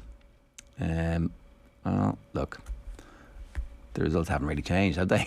Mick was obviously a much better manager. We were absolutely in playoffs on the basis of our qualifying campaign, or on the basis of the fact that in the Nations League everybody got a playoff. Yeah, and I was actually just trying to kind of think out loud there, and I was chatting to Mark there. It was based on the Nations League, yeah. Stephen Kenny's way better man for the job than those four. Ireland does not have the players. Let him build something. I've been living in Asia for the last 5 years and getting up at all hours to watch some truly awful football, says 32 Fogman from the national team. Results are not great now, but the football is at least palatable. It is such a fine margin between everybody waking up happy about life and a 2-1 win against Azerbaijan, 2-1 come from behind win, versus a well, this is all a disaster, isn't it? Which, like, what's the even-tempered response to this? What's the long-term? Let's plunge ourselves into crisis. Let's get Neil Lennon in and see what happens. Is that really going to solve things? Is that going to bring a sponsor? Maybe Sports Direct roll in behind Neil Lennon. That's exactly what happens there. And maybe those people who are saying that this is all a disaster and we need to bring Neil Lennon in now are right. And maybe the new FAI will never be the new FAI, and maybe the grassroots systems in Ireland will never be fixed. Maybe there is never any intention of that ever happening, and they will always be very independent things, the national team and the grassroots system, and the grassroots system will never be able to provide for the national team, and we will continue to export, and it'll actually just be a case of families moving to Britain instead of just individual kids. Or Spain, or Italy. Or maybe they just move to the EU, and things go on the way they've always gone on, and maybe then Neil Lennon is your guy. Right now here at 8:35 this morning, we're talking about the rise of Meath football. Here's how Brendan Cummins called it on LMFM. Meath still have possession. They've got to hold on to it now. Emma Duggan gives the ball out and goes for the return pass. She's still got possession. Gives the ball to Vicky Wall. Vicky Wall plays the ball forward. Meath working it in from the right-hand side of the field. And now we've got 20 seconds remaining in the game. This is amazing. The ball played to Shauna Ennis. Meath are on the brink. It comes as far as Shauna Ennis again, the Meath captain. She'll be receiving the Brendan Martin Cup. It comes to Emma Troy, to Emma Duggan. It's there. The hooter is going. Meath are All-Ireland champions. This is the most amazing story I remember in sport. Meath win the intermediate last December, and now they're the All-Ireland senior champions. This is amazing stuff. They're going to receive the cup. Shauna Ennis will captain them. They're going absolutely bananas out on the field. Meath supporters are going wild. They've won it by 2 points. 10-1 outsiders in a game. There were outsiders against Cork. There were outsiders against Armagh. But they are the champions.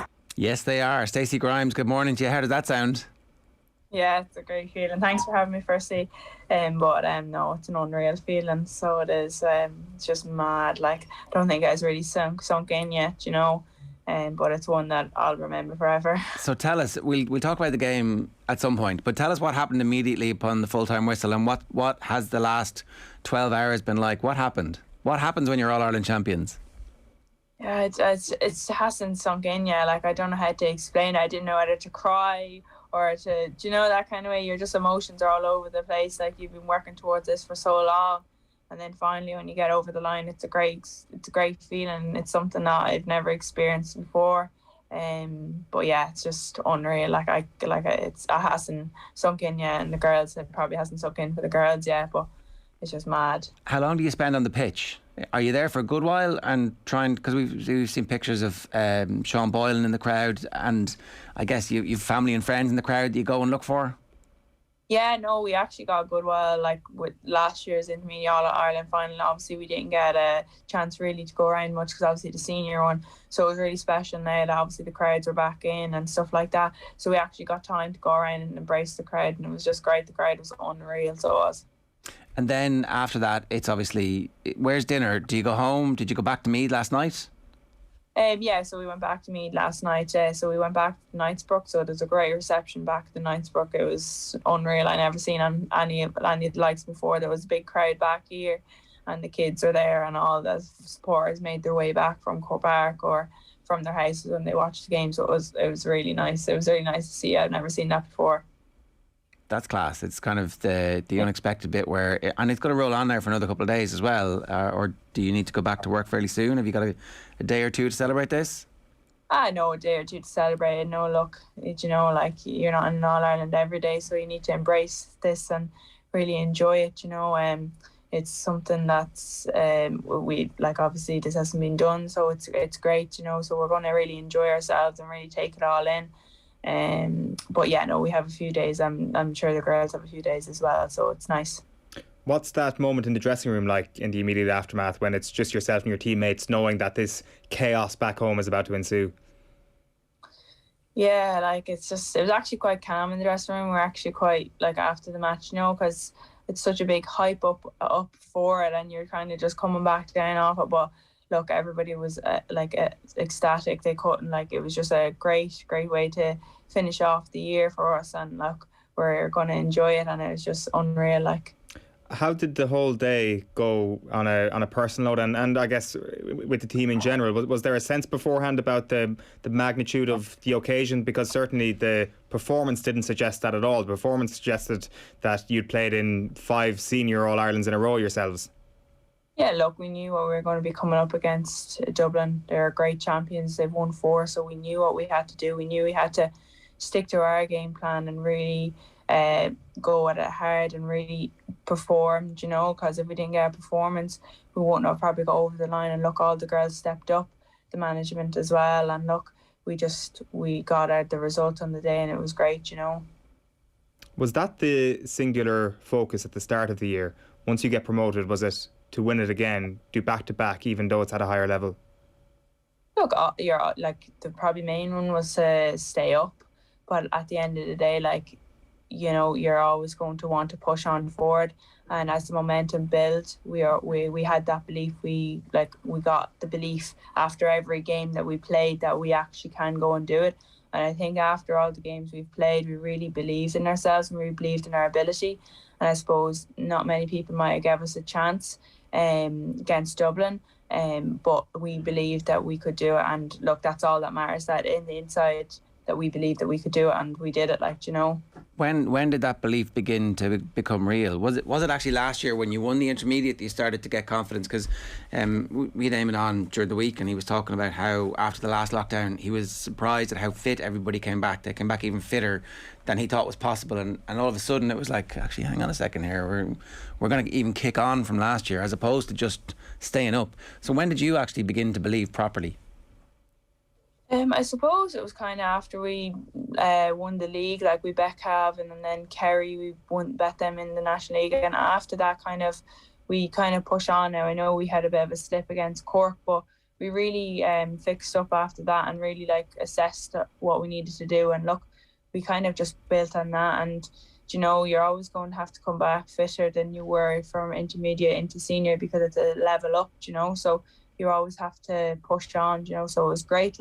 Obviously the girls, great condition coming back, so that really benefited us when we hit the ground running back in training. Eamon Murray was very at pains to point out that there's a massive team effort behind the scenes as well. He seems like not somebody who is prone to massive bouts of ego. It was real kind of, oh no, hang on a second, I'm a facilitator here.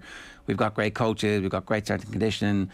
The players themselves obviously had to take personal responsibility for their own individual fitness and then come as a team. So that's a very powerful, calming influence, I guess. What's he actually like? Yeah, look, the management team and Eamon Murray are great. They really know their own roles, and they're really nice people to be involved with and to work with. And they've taken us when Meath ladies football was on its knees, and they've brought us up to this. So a huge credit goes to the management team and their setup, and Eamon Murray. Look, they've, as I said, they've brought us to this point, so we can't thank them enough as players, and we really got behind them to really push on to show how hard they have worked. So yeah, look, it's great. Is this emblematic of kind of an uptick in fortunes all throughout Meath, do you reckon, Stacey? Is that reading too much into it, or is this the start of a football boom, I guess, at underage level, especially in Meath?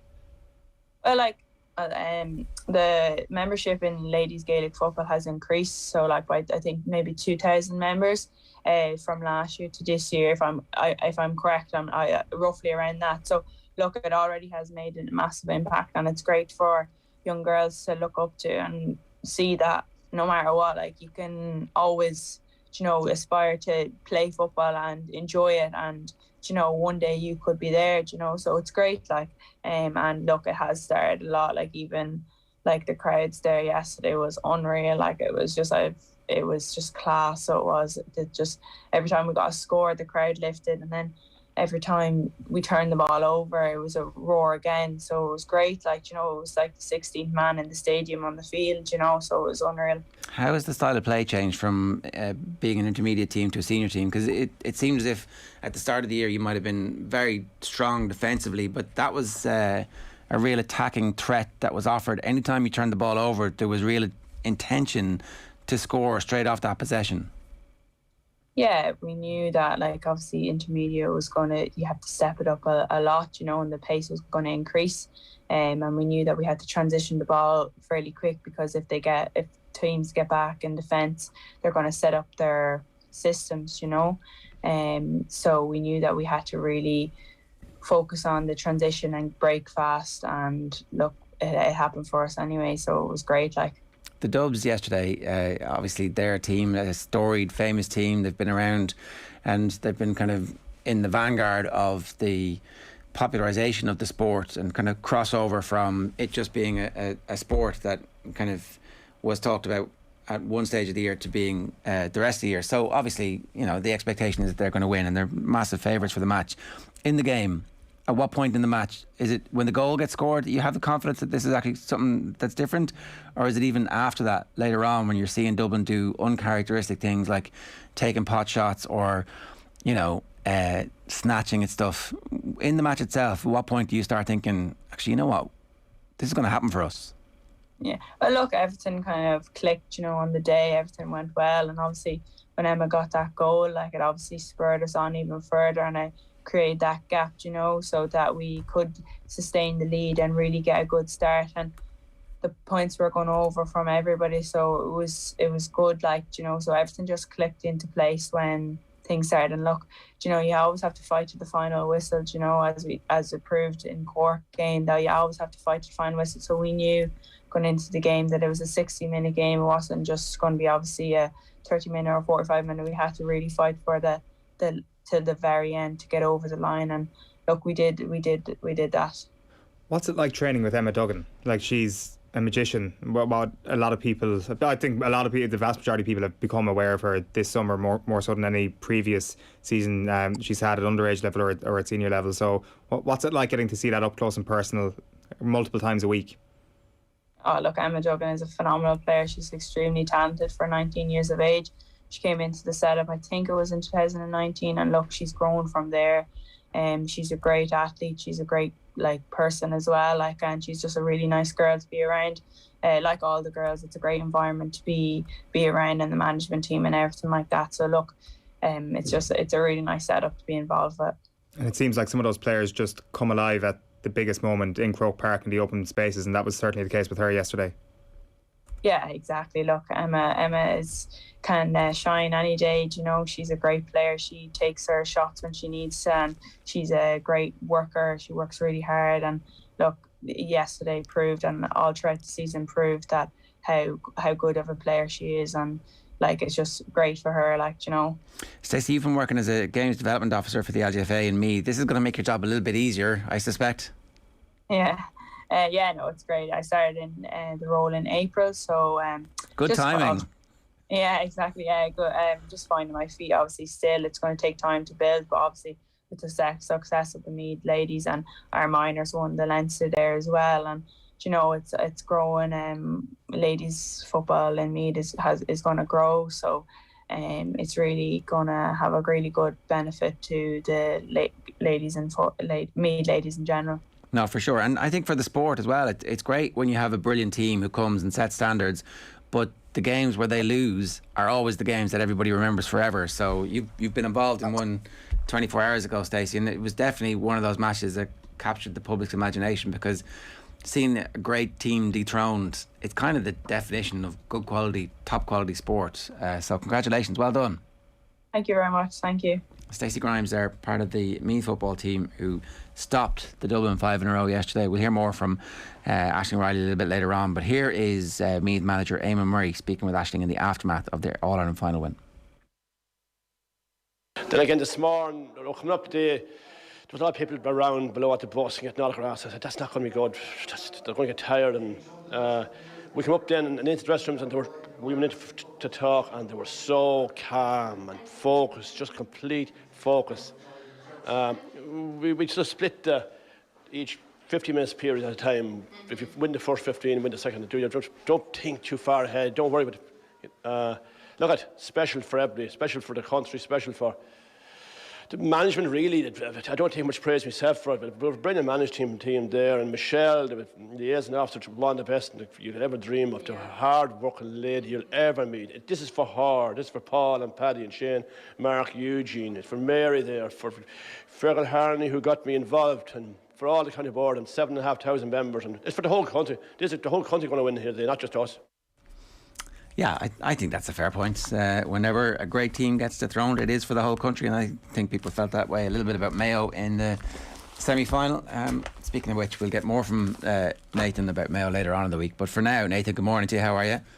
Morning, lads. Well, we'll talk about Leona Maguire in a few minutes' time, but we've got to start with the Republic of Ireland football team. And I don't know, it felt like we were definitely wedded to the long-term plan after the Portugal game. All of a sudden, out of nowhere, it seems as if there's speculation now about Stephen Kenny not being given the Euros campaign, which everybody always gets if you're going to be the Republic of Ireland manager. So what's your take on what we're seeing in the aftermath of the game against Azerbaijan? Yeah, I read those stories this morning, and it seems from other sources that there's nothing in that Stephen Kenny's job isn't under threat tomorrow night, but the home performances haven't been good enough. And the problem for Stephen Kenny is they haven't been able to kick on. So every time there's been a performance to get behind in Slovakia, the first 65, 70 minutes in Serbia, and then Portugal, you come back home to the Aviva Stadium and you think, well, now's the time to show where the transformation is in Irish football, where actually we have more possession, we create more chances, and we score more goals, something that we haven't done really convincingly since the Trapattoni era. And it hasn't happened. They've just fallen completely flat.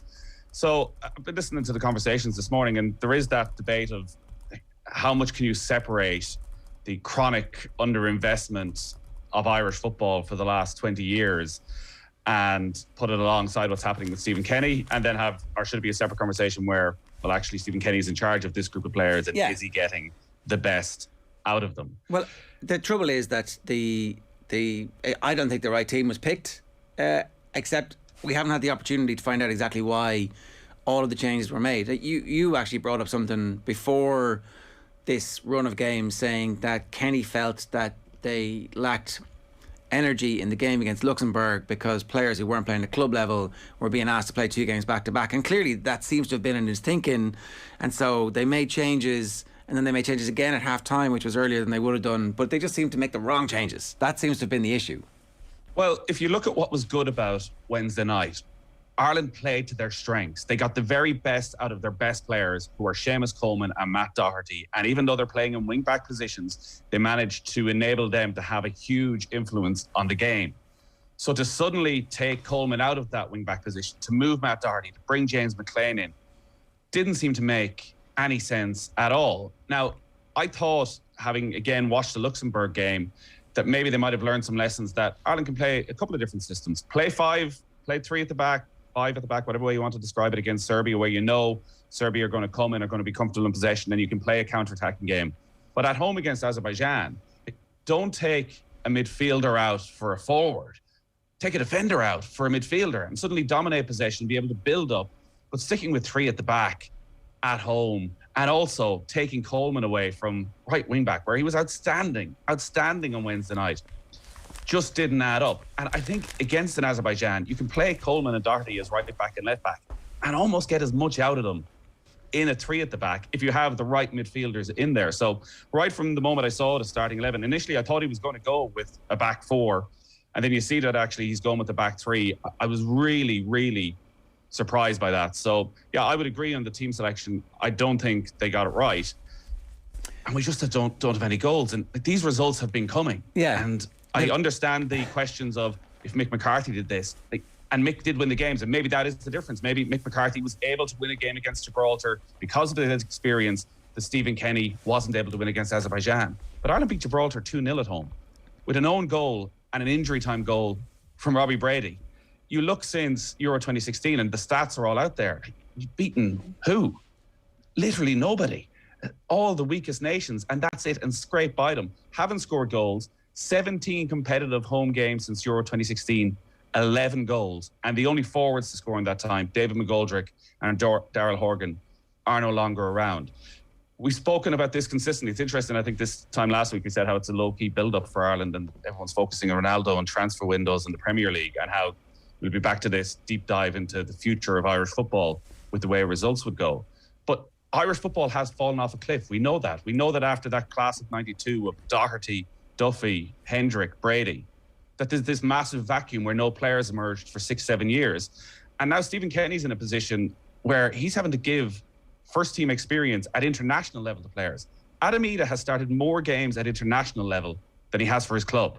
Like, that is not a position you want to be in as a manager. So there's a huge amount of different things that are coming together at the same time that are making it a bit of a nightmare for Irish football.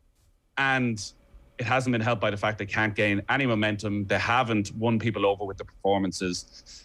And it does seem from listening to a lot of the pundits that Anthony Barry is having a big influence and that influence is working away from home, but that maybe Ireland have been a bit too conservative at home. And clearly, we know we don't have the players that Chelsea have to play in that system. Well, look, I mean, it's odd to call adding an extra forward conservative in the home game. They obviously felt like an early goal, if that happens, is going to give huge confidence to that team. And I can understand why they did the thing. It'd be just good to have one of those conversations afterwards where it's like, look, this is my thinking.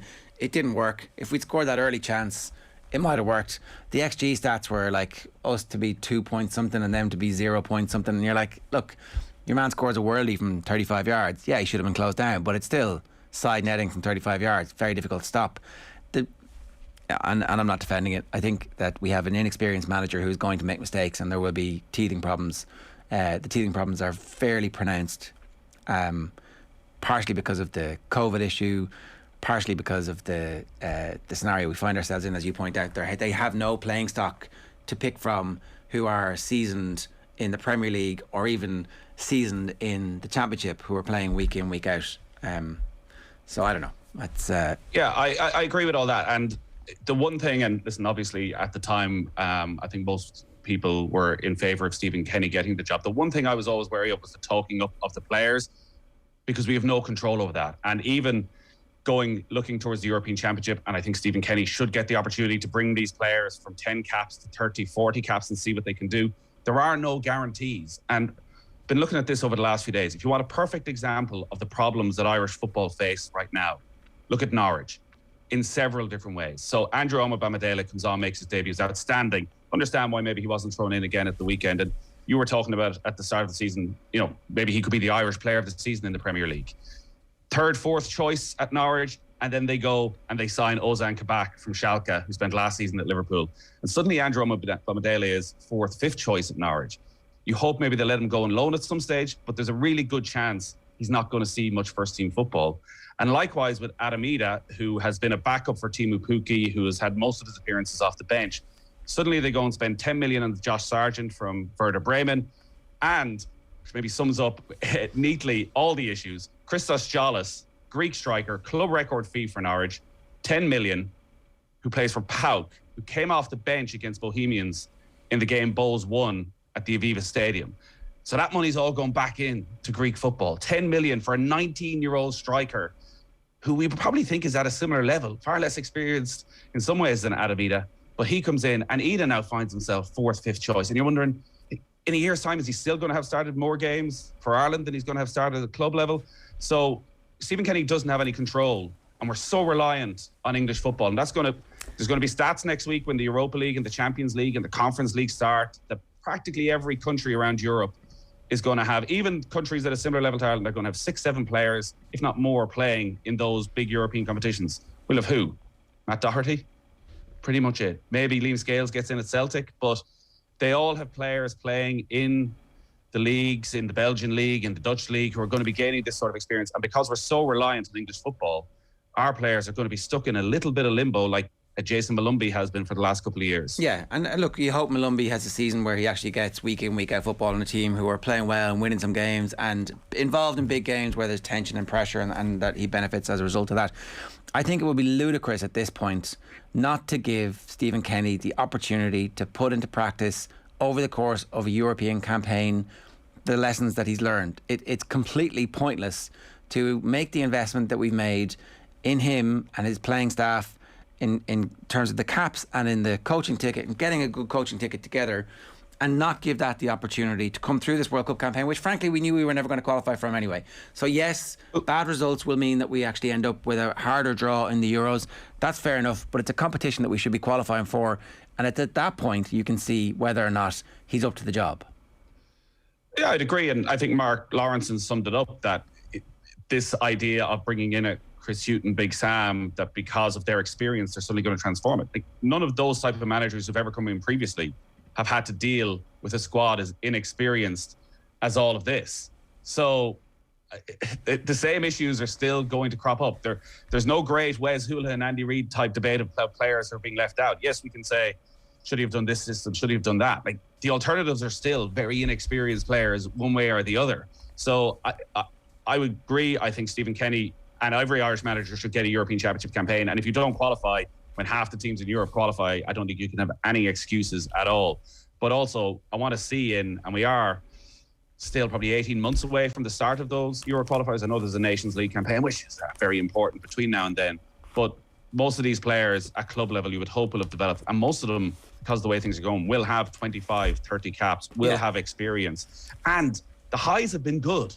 Like, the performance levels against Slovakia, against Serbia, against Portugal have been as good as we've seen. There have been real signs of progression and confidence. It's just, as you say, if they got that early goal, like Ireland, the first 10 minutes, and you're thinking, well, this is exactly what we want. This is the continuation. Confidence is high. And then it just fell completely flat, and they weren't able to change it. And maybe, again, there's questions about the sort of in-game management substitutions, about being able to either see a game out or to go and claw a game back. But I don't see a benefit to a Chris Hughton coming in. Chris Hughton is on the verge of being sacked at Nottingham Forest. He turned on Forest and Sky at the end of last season, and halftime analysis was the pundits exasperated at the way Forest were playing when they were trying to push into the playoffs, as to how negative they were and how Route 1 they were and how there was no ambition at all. And that will be the conversation we're going back to, a pragmatism that maybe it does bring success. And it does feel that this is the only opportunity, though, that if this doesn't work out, we will be going with pragmatism for the rest of our lives. A new dark age, to quote Winston Churchill, everybody's favourite despot.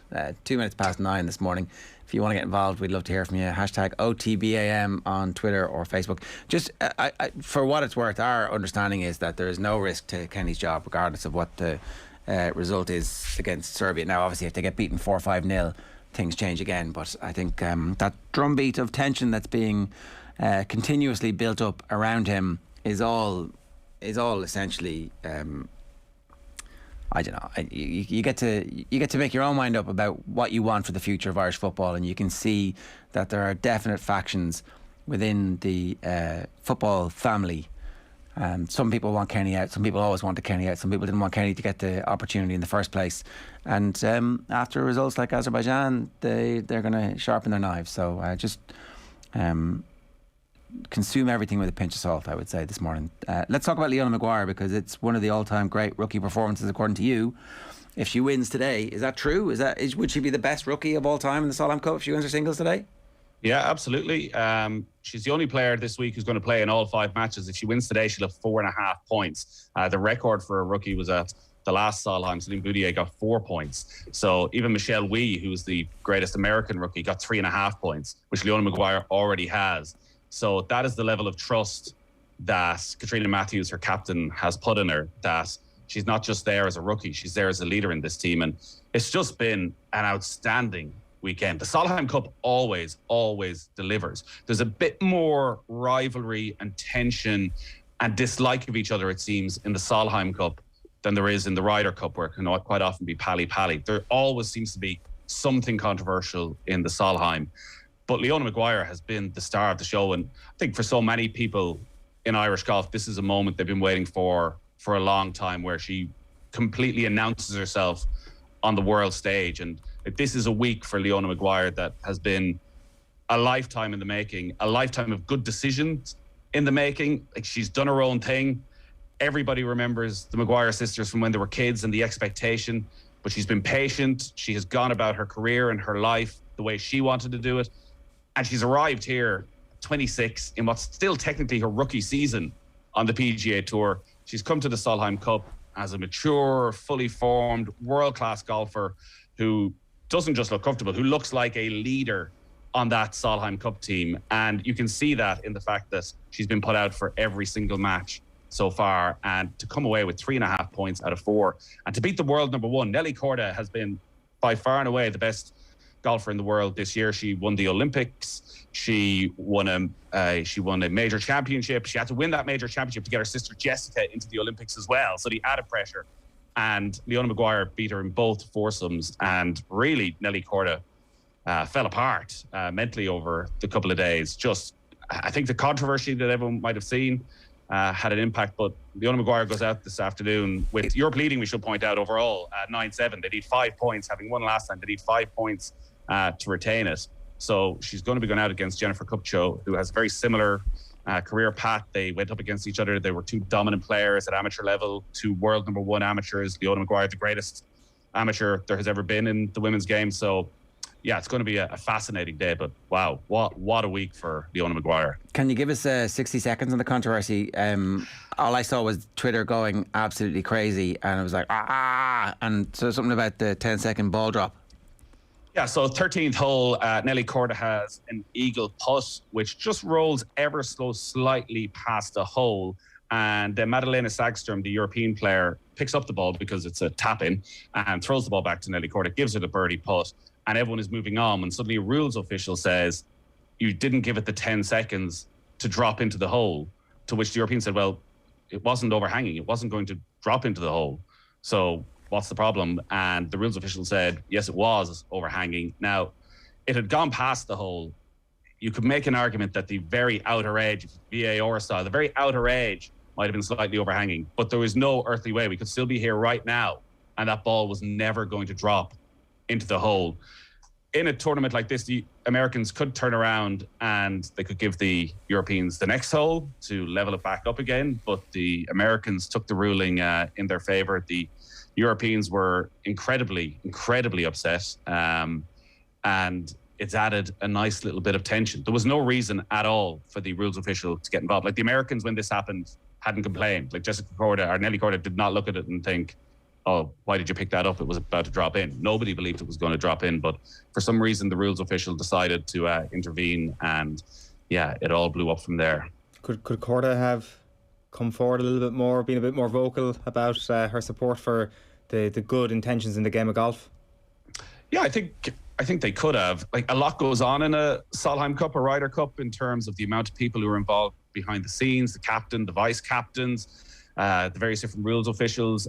There seems to be a lot of confusion as to what was happening, even amongst the rules official. When it was pointed out to her by Sandström that actually the ball wasn't overhanging, she seemed a little bit surprised by that. So whether the rules official had seen it herself or was sort of tipped off by somebody on the American side that this is what was happening, but it just seemed like a cheap shot. Like, it's not about to drop in the hole. So where does that end? And who won the match?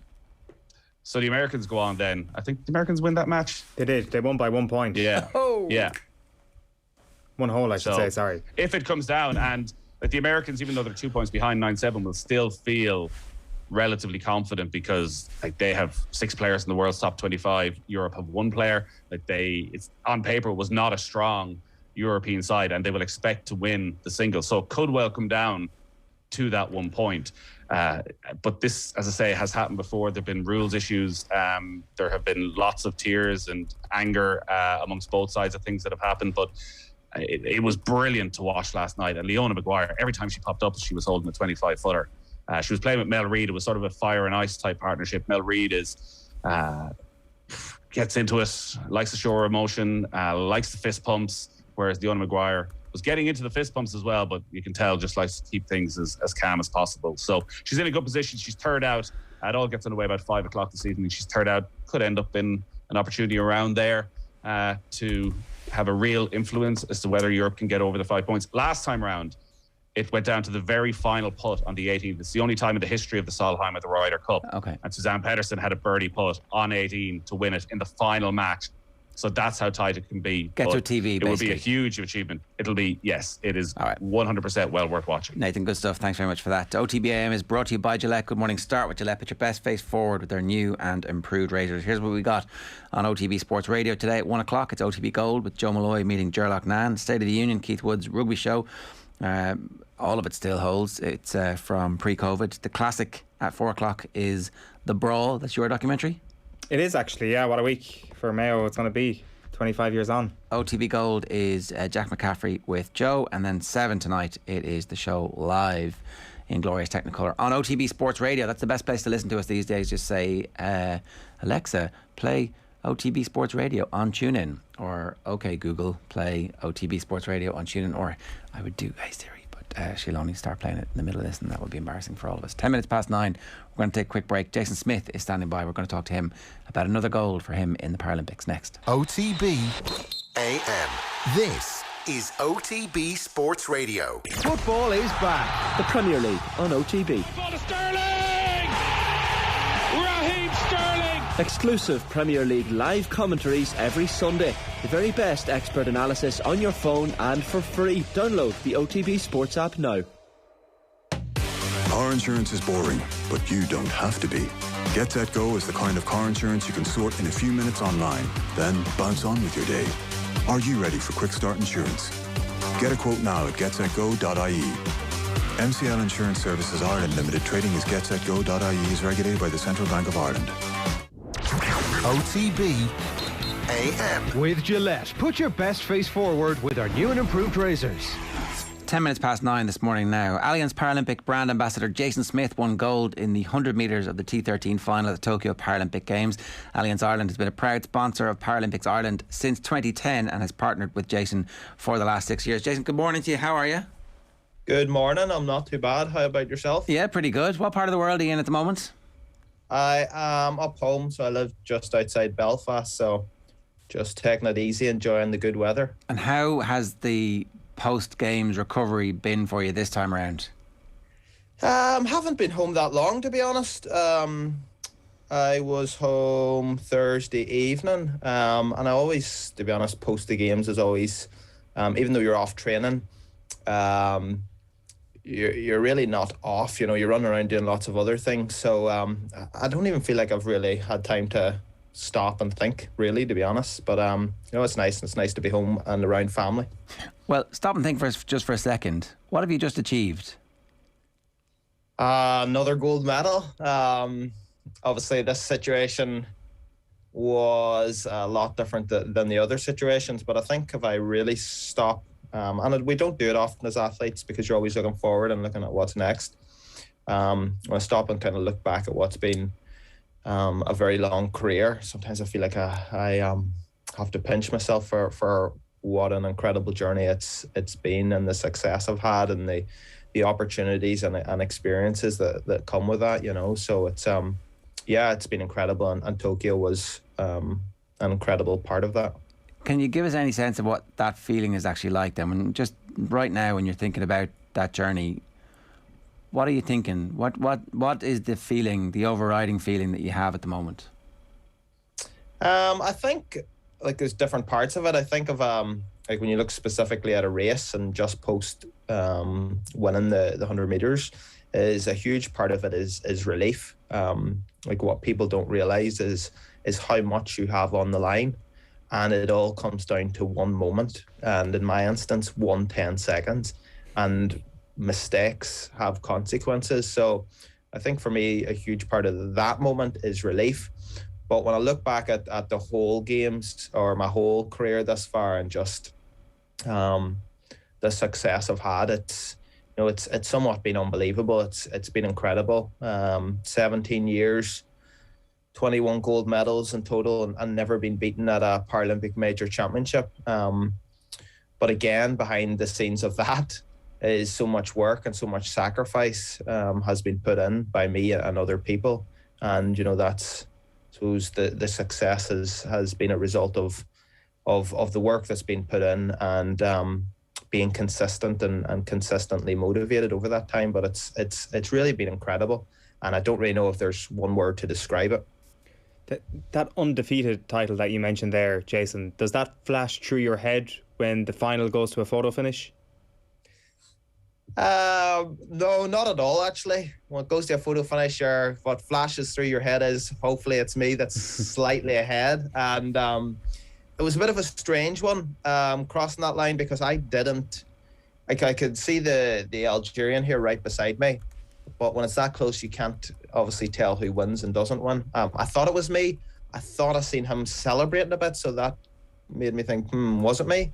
Then I can't actually see the screens in the stadium to know who comes up first or second on the times, and it wasn't until a little bit later that I asked an Irish athlete or staff member at the around the side of the stadium, was it actually me? So yeah, it was a bit of a strange, you had this delayed 30 seconds a minute with the unknown, but everybody else actually knew you had won. But just at that stage, it's thankfully it was me, and I just about did enough.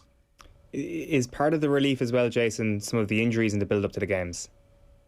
Yeah, and that's something that again, everybody sees the 10 seconds in this one moment, and also everybody sees that I've had success in the past, and the expectation is just to continue on that success.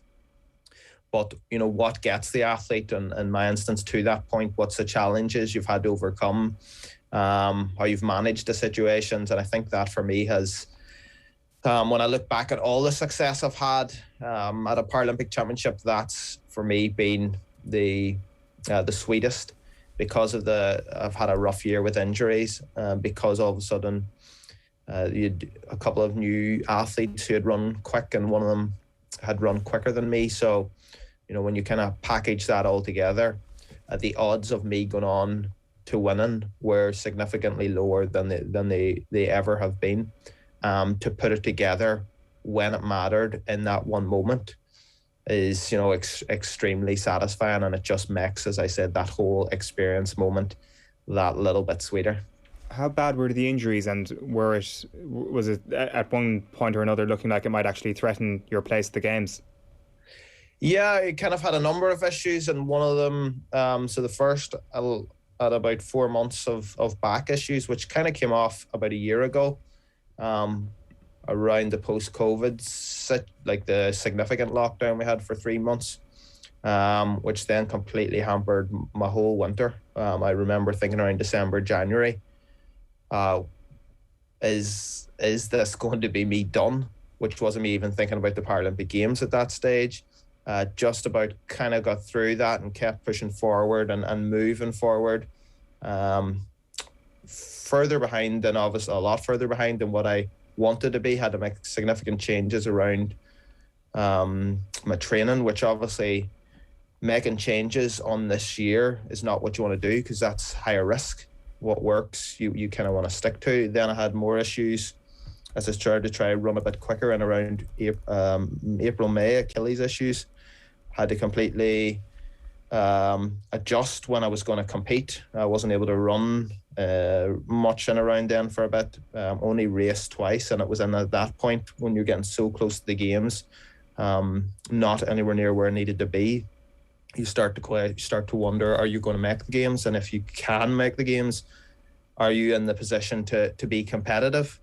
And that throughout the rest of the summer, I wasn't quite where I needed to be, but the bigger picture was getting things right for Tokyo, and we were able to manage that. And that's not me; it's just me and those around me, coaches, physio, S&C, manage that situation. And when we look back, we got the timing absolutely spot on over the last week or two before competing.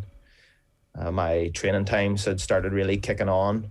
But the reality is, if I had been a few weeks earlier, it was a very different ballgame. So, we had no time for error as well in that, and just for it all to come together when it needed to be in that moment, and just about coming together is a huge relief and huge satisfaction. At 34, did you think this might potentially also be your final games, or have you not made that decision at all, so that isn't part of the relief too?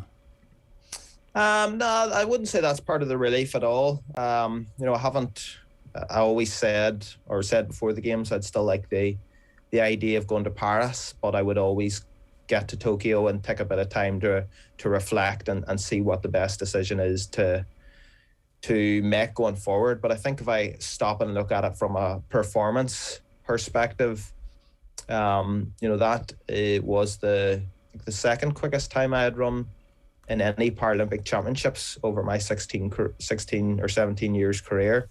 Considering the summer or the winter I've had, there's huge room for me to run faster, and that's something that I will,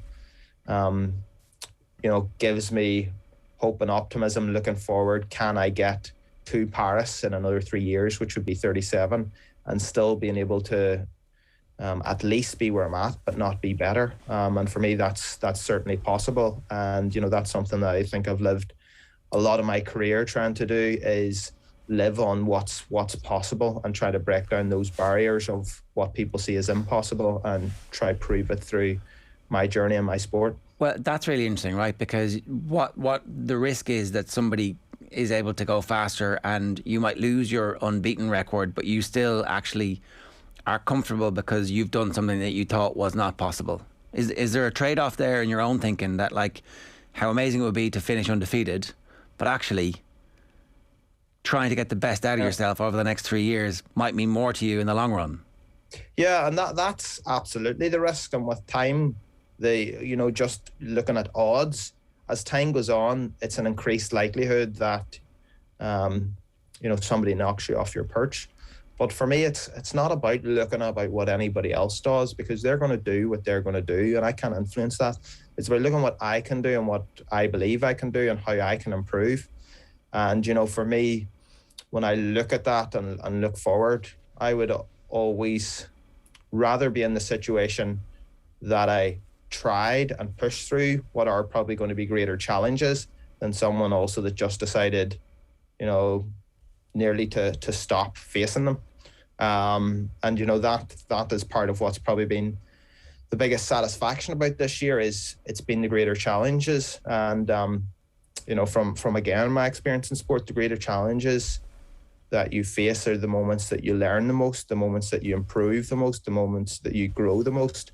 And I mean, that's not just sport, but that's what life's about. It's about overcoming the challenges and trying to press forward and try to get back up and try to improve. Because it must be tempting to walk away with an unbeaten record. It is, yes, absolutely. There's no doubt it is a tempting thing to do. And that's just the balance of when up. When is the right time? And it's not just about, when is the right time to go around being undefeated or not, but it's also, there's a huge sacrifice goes on at home. I have a wife and 2 young kids. I pretty much didn't see my family all summer long. And there's so much goes on, so much that my wife would have to take a lot of the burden at home. So there's a lot of things to balance and manage, and it's about taking all those things into consideration. But for me, my motivation's not my issue, and it won't be my issue. I think that decisions will be made where I am physically and how I can continue to improve or not. Fair enough. And that obviously gets harder as you get older. Of course, yeah. Time remains undefeated. Jason, great stuff. Congratulations. Sensational result and a sensational performance. Thanks a million for joining us. Cheers. It's Jason Smyth there. Always interesting to get his perspective. Unbeaten. What a record. What an incredible record that is at Paralympic major tournaments. 23 minutes past 9 this morning here. If you want to get in touch, 0879 180 180 is the WhatsApp number. Aisling O'Reilly joins us next on OTB AM. Turns out there was one person tipping the outsiders Meath in the build-up to Sunday's All-Ireland final. It's hard because you have to go with your head and not your heart, and I suppose what my head is telling me is that Royals are going to do it. Okay, on that note, yeah, it turned out, Aisling, you were correct. Oh, hello, hi. Sorry, I didn't know you were there. Yes, unbelievable. Yeah. And you didn't believe me. You did not believe me. I know you didn't. Well, it didn't make any sense. This is a story that doesn't make sense. It didn't make sense that they were going to be able to come back from where they were in the game against Cork, and it didn't make sense that they performed so brilliantly in the final. You kind of feel like it didn't make sense that the start might have made some sense, but then the fact that they were able to see it out, none of this makes any sense. It's bonkers, and it's glorious bonkers. Yeah, no, it is. Look, as much as I believed, and obviously I've been watching the team for a lot of years now, so I know what sort of system that they've been working on, and I still was thinking to myself, this is a massive challenge. Can they do it? You know, I know they have the fitness. I know that they have the backroom staff that know the type of tactics. They know what they need to go out and do against Dublin. Can they do it? Is it too soon? Is it a year too soon? All of them things were going around in my head, and everyone was doubting them. So I thought to myself, oh God, am I after making a huge mistake here? Maybe I just should have said that, you know, look, they're a year or two, you know, too soon for them. But it was just, I can't describe what it was like up in that media box, and I have to be neutral as well. I'm doing the updates and everything, and it's hard. It was really hard, and I was so emotional watching it. Porta Staunton was with me, and, you know, she was grabbing my arm at one stage, and, you know, it was great for the ladies' game to see this. You know, she was like, this is phenomenal to see them playing like this. And yeah, it was just no words. It was just brilliant. Corey gave the game away full time. Aisling O'Reilly's in tears beside me here. Yeah, and I cried at the drop of a hat, but like I couldn't. I was literally could not stop crying. Just looking at those girls, like some of them have been on serious journeys. Like Vicky Wall, she talked about her journey a few times. You know, I remember her coming back into the panel when it was just after her leaving CERD, and, you know, she struggled to get back on the team, and she was coming off the bench. She had a tough time, and to see her go out there, she is in phenomenal shape. She's obviously doing serious stuff, like away from the pitch as well. And she went out there yesterday with one thing on her mind, and they were winning this senior. She got the ball from the throw up 1 second into the game and went straight for goal. And that was when I said to myself, they can do this. They definitely can do this. They're up for it. They're like raring to go. We've got footage there of I think, is it Vicky meeting? Oh no, it's Stacey. It is Vicky, meeting Sean Boylan at the full time. Really emotional scenes from, like, and I guess, you know, we've spoken a good bit about how it's ridiculous that they've been able to come back from 40 points down to beat Cork 4 years later, 5 years later, whatever it was. And that's great. You're reaching an All-Ireland final, but then you're supposed to do what you're supposed to do, which is roll over for the great Dubs team, which is one of the greatest teams that we've seen since the Cork team, obviously, who are probably still and will be forever the greatest Gaelic football team. But they didn't do it. The point you make from the throw-in, it was very clear. It was like, hang on a second, this is what Dublin do to teams. They'll score a goal off throw-ins fairly regularly. It's there was an aggressiveness about Meath's ambition, which was not an underdog thing. It was we're Meath. It is that kind of stereotypical. Actually, we should be here. Why wouldn't we be here? Why wouldn't we believe in ourselves? Yeah, it really was the hunger, the fight, determination, everything. And as I was saying, like if I was looking at it on paper, okay, so what do Meath not have that Dublin have? Why are Dublin so far ahead of them? Okay, experience, maybe the older heads in the dressing room, all of those things. But everything else, I couldn't say that Meath didn't have. So that's why I went with Meath. You know, I did try to look at it as like, you know, making a pundit decision and trying to be neutral. And I was saying to myself, they can match them everywhere. The bench that came on, like, that was massive. Like, I think on the line as well, that's where it was ultimately won. The decisions that were made, and they were made just at the right time. We were watching, Meath had only scored, I think it was 3 points in that second half in total. And they looked like they were tiring. You know, it was a very fast-paced game, and that was probably the biggest worry. Can they keep this up for the full game? They looked like they were tiring. There's one or two girls that I was looking at going, oh no, he needs to make the decisions quick. And he did. And Megan Tyne came on, and Meath globally. And these are two girls that have always started on the Meath panel as long as I can remember. And them coming on is just serious. They're really young, like early 20s as well. They can run all day. Megan used to play that role of up and down the wing, back into the back line, filter back, and then break the pace. And she could run all day. She played for Meath Camogie as well. So seeing her come in, and that's what she did. She just cleared the ball out and gone. And then she ran back, sprinted back, and then she got the ball and gone again. And Meath was the same on the other wing. So see on that sideline, that's where it was ultimately in the end as well. Like, that decision to bring them on when they did was a massive decision. Why did Dublin lack answers at times yesterday, Aisling? Did you feel that they almost got caught? They didn't get caught unawares. Like, I mean, it seemed that in a lot of the preview there was a sense that Meath were going to do what they did in terms of getting a lot of bodies back and breaking at pace. So why did Dublin look like they got taken by surprise at times during the game? Yeah, they really did, and I was shocked by that as well.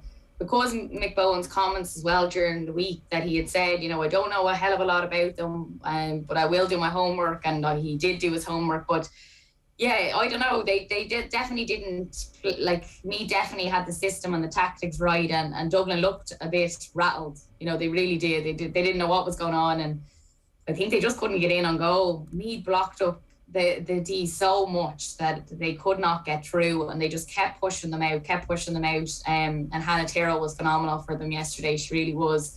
But yeah, they just didn't, I don't think, really got their tactics right on the day. Mick Bowen, he spoke after, he was very emotional speaking, and he said, look, I don't know, did I get it wrong? I wasn't expecting this. He said, I thought we were in phenomenal condition and shape, but he said, my God, Meath are in some shape.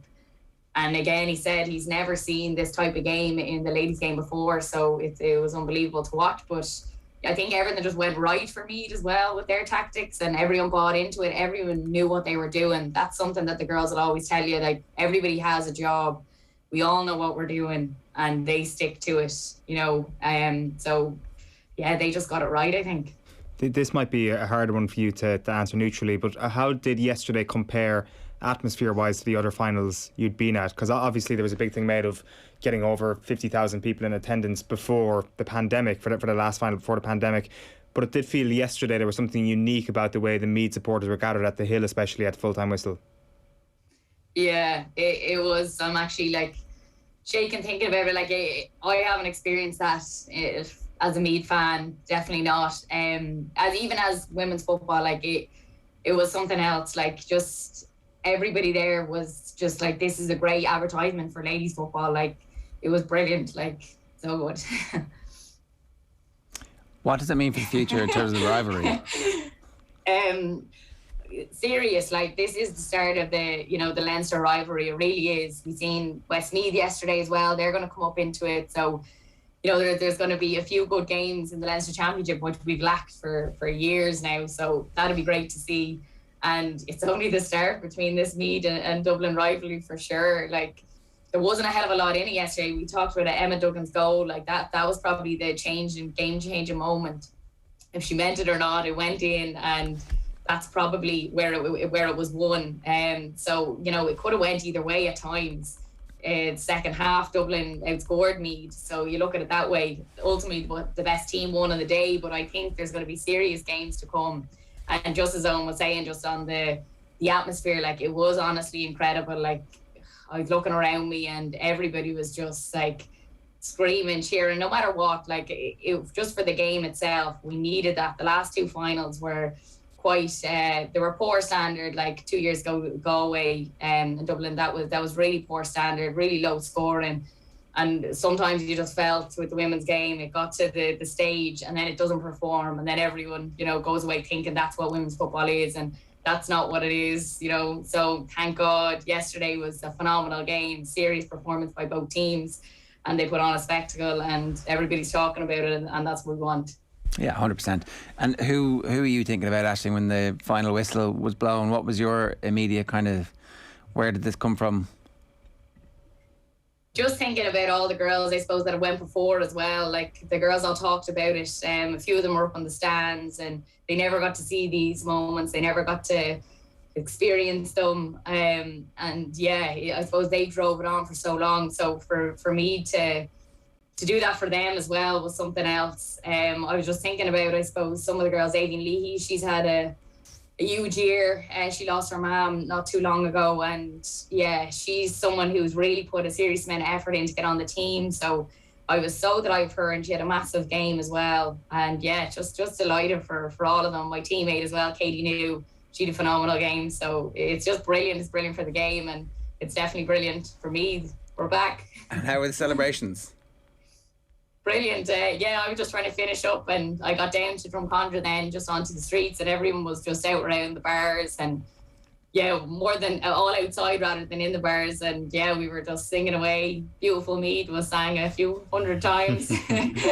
And the crack was good. And then they went back to Knightsbrook and trimmed then. So yeah, I was getting sent all the videos and WhatsApps were flying. Just a brilliant night there. So I'd say there'll be days of celebrations, if not weeks to come. It, like, genuinely, like, it does kind of feel like a relic has come back. That now you just say there, Meath is back.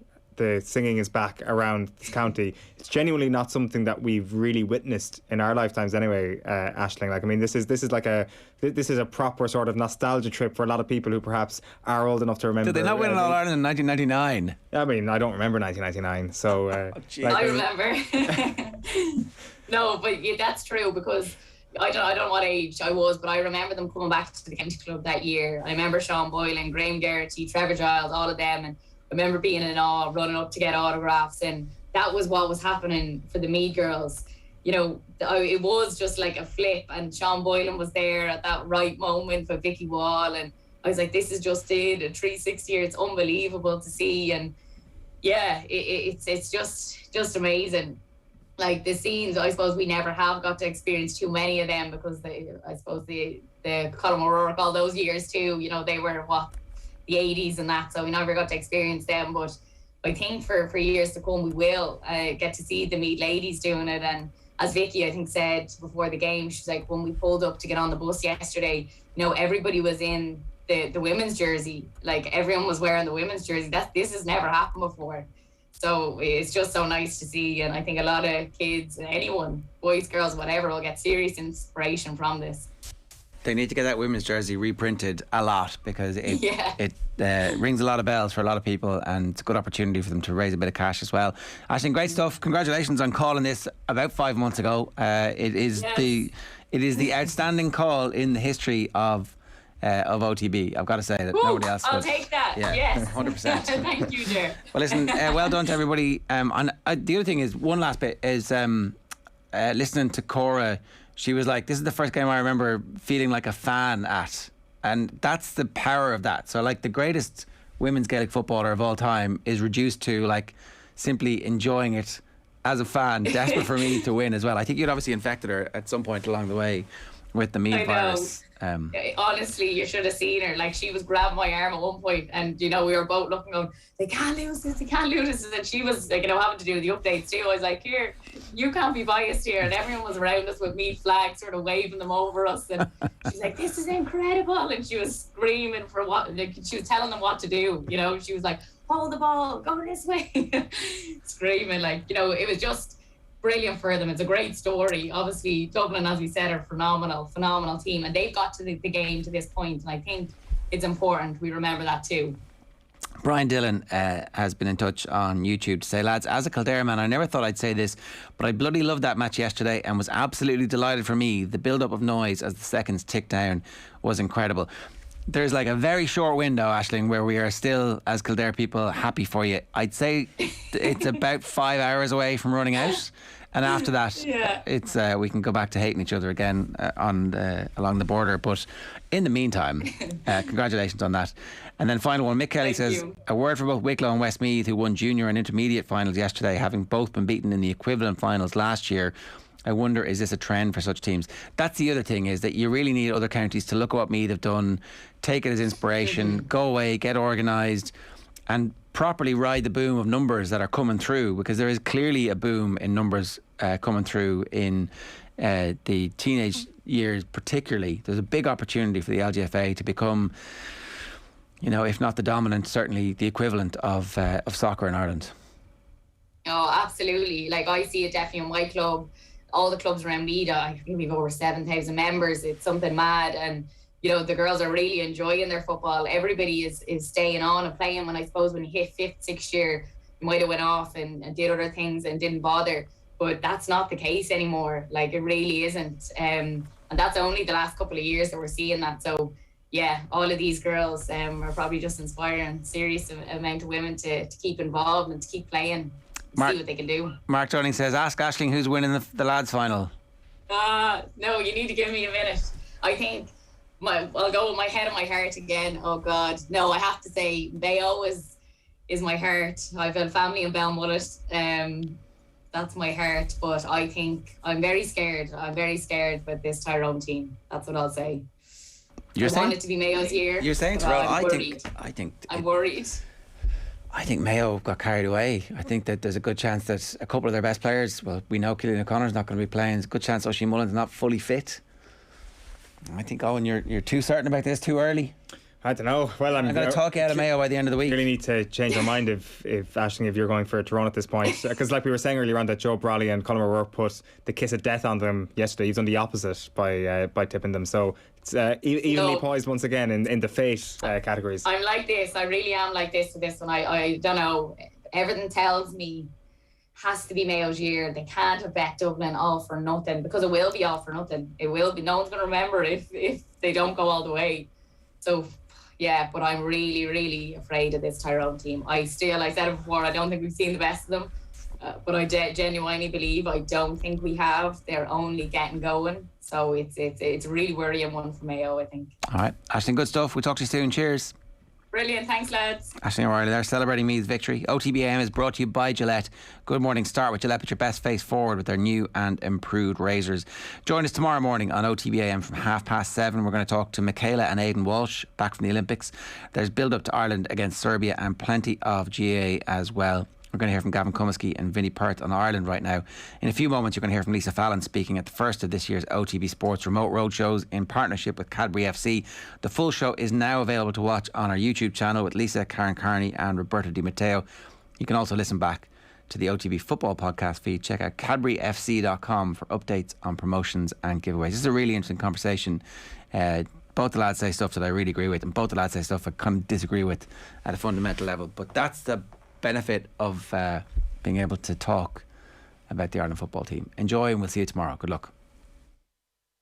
And you're welcome back to Off the Ball here on News Talk for your Sunday afternoon. John Duggan with you until 7, sitting in for Joe Malloy. So we're joined over the next hour by the Dundalk manager Vinnie Perth and the Irish Times soccer correspondent Gavin Cumiskey to reflect upon the Republic of Ireland's 1-1 draw against Azerbaijan last night and build up to the Serbia game. Listeners, we want to get involved. 53106 on the text number for a cost of 30 cents. Here's a couple. Carabag play top Euro football yearly. Our senior pros are mid-table Premiership Championship. Youth needs time. Very few alternative players available, especially in attack. Build for the Euros. Houghton flopping at Forest and Big Sam could want double a salary for no future outlook. And folks, Ireland need a top-class holding midfielder and another top-class creative midfielder to link midfield to the forwards. And a forward. We 2 of 3 in Rice and Grealish, but we know what happened there. We don't have anywhere near a top-class striker. Get rid of Stephen Kenny and hire Jesus. We need miracles, says Noel. Vinny and Gavin, how are we doing? Very good. Good afternoon. How are you? How's it going? Good, lads. You were there last night, the pair of you. What was the mood music on the ground? A lot of negativity, but you're going to get the extremities of social media and Twitter and text. And we do have some different viewpoints today and some really insightful viewpoints from the audience. But how was it in the ground, Vinny? Interesting, because obviously being so close to Stephen, I watched that part of it very closely before the game. When his name was announced as such, it was a very good reaction to him, particularly the crowd at the back of the goal. They were outstanding throughout the game. So there was a very good reaction to him, to the team. I felt there was a bit of a feel-good factor going into the game. And I was very conscious just to see how that all played out.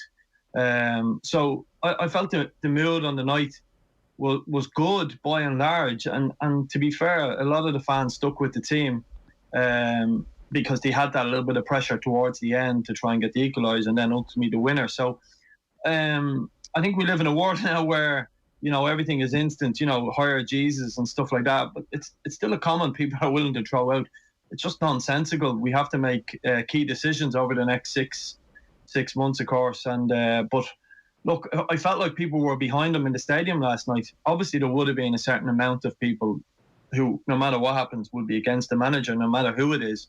But I felt there was a positive element around the game last night. Obviously, that changed at the end a little bit, to be fair. But by and large, I felt you get, particularly that singing section, that's made up a lot of people who support League of Ireland football, but also real football people, I would say. I felt they were very much behind the manager and the team. Whether their opinion has changed after last night's result, that's different. But by and large, I thought the mood was very good.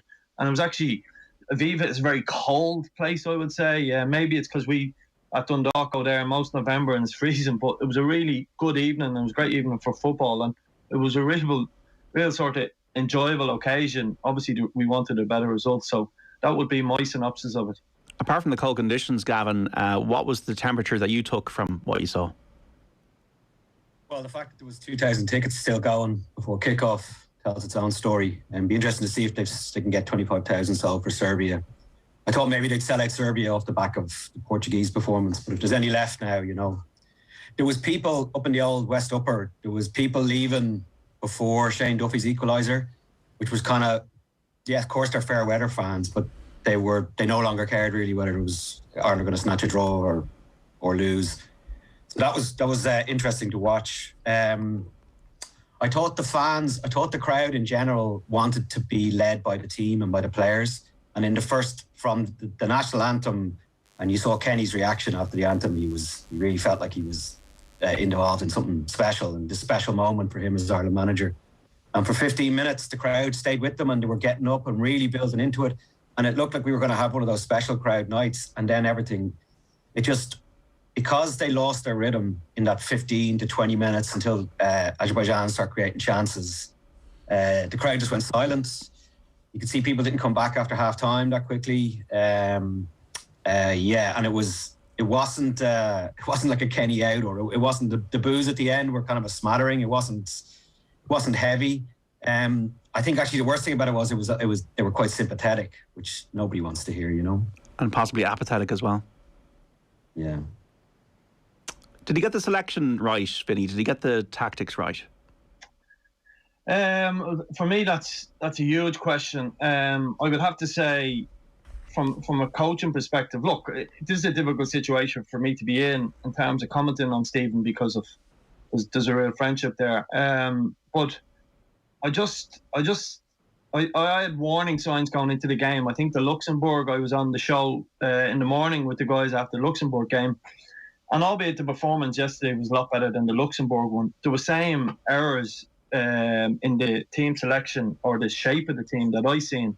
I think the three, and I have to be careful because I don't want to go on too much of those systems, but we played with a 3-4-2-1 shape, okay?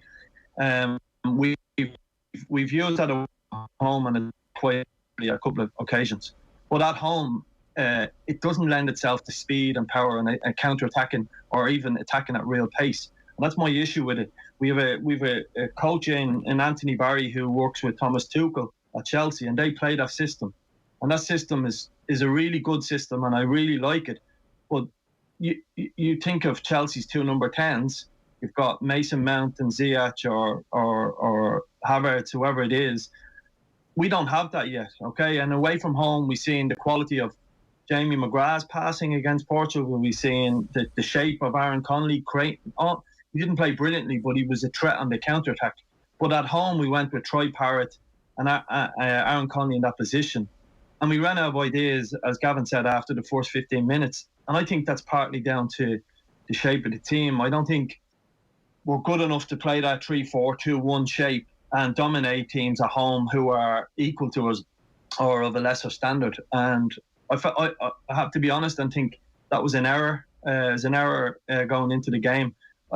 Again, I don't know where Callum Robinson was because we're not privy to that information. He had COVID, but it was a night for, particularly with the crowd up and all of them things. It was a night for our fullbacks. It was a night for our wingers to go and get at them. And to be fair, in the last two games, Adam Ida has been our best player, but he was so isolated last night in his running down the sides of people that I think the shape of the team was partly responsible for that.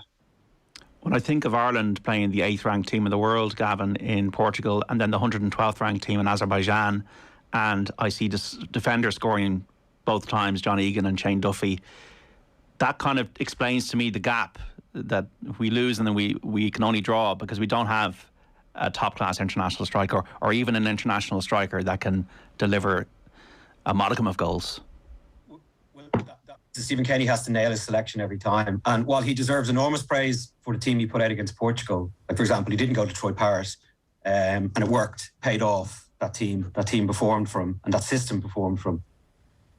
But by saying that, you have to also say he got it very badly wrong last night. And the funny thing is, Kenny will live and die by his selections, and Jamie McGrath is someone who he has brought through and spoken about as a natural number 10, and nobody would have probably put him into the Ireland squad if not only for Kenny, even though he was doing well at St Mirren, and people would know him from League of Ireland backgrounds. But Jamie McGrath, maybe he was drained from the other night, but he was just the way he performed against Portugal, so teed up perfectly for him to be the creative force. Troy Parrott, Kenny defended that selection afterwards by saying he plays in that position for MK Dons, but like, he was anonymous. At one stage, about 10 minutes before half time, I said, okay, I'm going to actually just watch Troy Parrott and see what's happening. And it actually wasn't his fault. Well, for starters, he's 19 years old and he's still learning how to play such a crucial, pivotal role in international football, even against Azerbaijan. Didn't work out. I thought the wings were too clogged. He had Ida in front of him. He had Malumpi coming up from behind him, and the game didn't break for him. And for Ireland to be successful, they needed the guy wearing number 10 for the game to break for him last night. Kenny got it wrong with Aaron Connolly, and he admitted as much by putting Darrell Horgan on at half time. And that's a blow for anybody, especially someone like Connolly, who just literally cannot buy a goal at the moment. He had the chances that you want a striker or a centre forward to get, centre forward, winger. Didn't happen for him. I suppose just on that point, the worst thing is the best chances fell to fullbacks. Matt Doherty and Seamus Coleman had real chances, and gotta say it, they blew them. Yeah, just on Gavin's point there, the other one he hasn't mentioned is Alan Brown and his form in the last 18 months for Preston. Now again, he's had COVID, and that's why he's been a close contact or whatever. We don't know how fit he was, and that's part of the problem in terms of discussing other managers' team selections. But Alan Brown as a natural number 10 is someone that I just think at home was a huge blow not having him in there. And even when you it's very simplistic to put it this way, but when Jason Malumbi was at loan at Preston, he played quite a lot.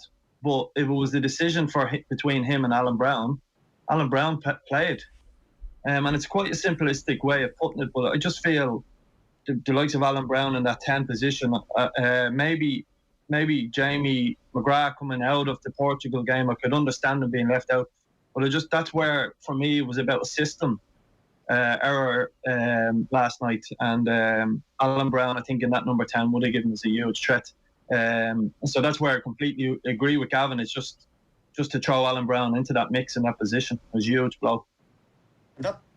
You're spot on, Vinny. And the thing is that the frustrating thing about that is Brown was used. Brown did come on, Callum Robinson again had COVID, but he did come on. So if you're able to give 15, 20 minutes in an international, you shouldn't have any kind of signs of having COVID, or your injury. I know Brown had an injury as well, but the fact that he did turn to them, look, I think this result could be really damaging in the long term, because Serbia looks so impressive. Only scored goals against Luxembourg, and I can't see us getting a draw. Like, a draw is a result against Serbia on Tuesday night. So this result is gonna haunt. This is gonna come back to haunt Kenny at the end of this, when there's talks of a contract where his contract extension happens next summer. He's gonna need. They're going to have to take points off Portugal at home, or they're going to have to. As the good feeling around Portugal gone now, Gavin? Then, when the FAI are thinking to themselves, are we going to back a long-term project here and forget about the campaign? And we see the progress of Stephen Kenny. Are we back into this being in the mix now? No. Yes. On the outside, yes. But that doesn't really. The only thing that matters is the players, and I imagine the players know why they didn't hit the heights themselves last night. And I imagine a lot of them know it's because of this failure that had been marked months in advance because of the Luxembourg game. It's very hard for these guys who are not playing regular football in the Championship, even or League One, to get exposure, to recover and play 3 games in 6 days. But I'd say they know that they can probably go to the other level and get a result against Serbia. And maybe there's a master plan here. Because we go hell for leather against Portugal, we try and scrape a win against Azerbaijan and go hell for leather again against Serbia, which indicates then that he'll go very close back to the team that performed on the Algarve. So the players are out and they're tweeting a lot about how they're taking responsibility themselves And that's quite evident. Like the FAI retweeted Shane Duffy's saying this, that it's on us as the players. But they are playing, I feel, for like another, they really are this, and then going to Azerbaijan next month. They are playing for Kenny's job for him, you know, because even though everyone wants, well, I'd say a lot of people, majority, maybe a lot of ex-internationals don't see Richard Dunn and Paul McGrath coming out, but that's par for the course. That happens, come out against an Ireland manager. But there has to be something. There has to be this Portuguese performance. The players have to be able to prove that they can replicate that on Tuesday. They have to be able to do it away in Azerbaijan. Otherwise, it becomes increasingly difficult for what everyone wants is the long-term plan of Stephen Kenny getting a real belt at a European Championships, where Ireland should really, with these guys in a year's time, should really qualify. Definitely, you know. But it's about this team now. If they want him as manager, they got to literally get results to keep him, because as much as they're taking responsibility for themselves, it has to be on Kenny, because he does pick the team and he does put the tactics out. And there's no way for it. So as brilliant as the Algarve was, and I was there, and it was a thrilling atmosphere, and it was an unbelievable performance by so many players.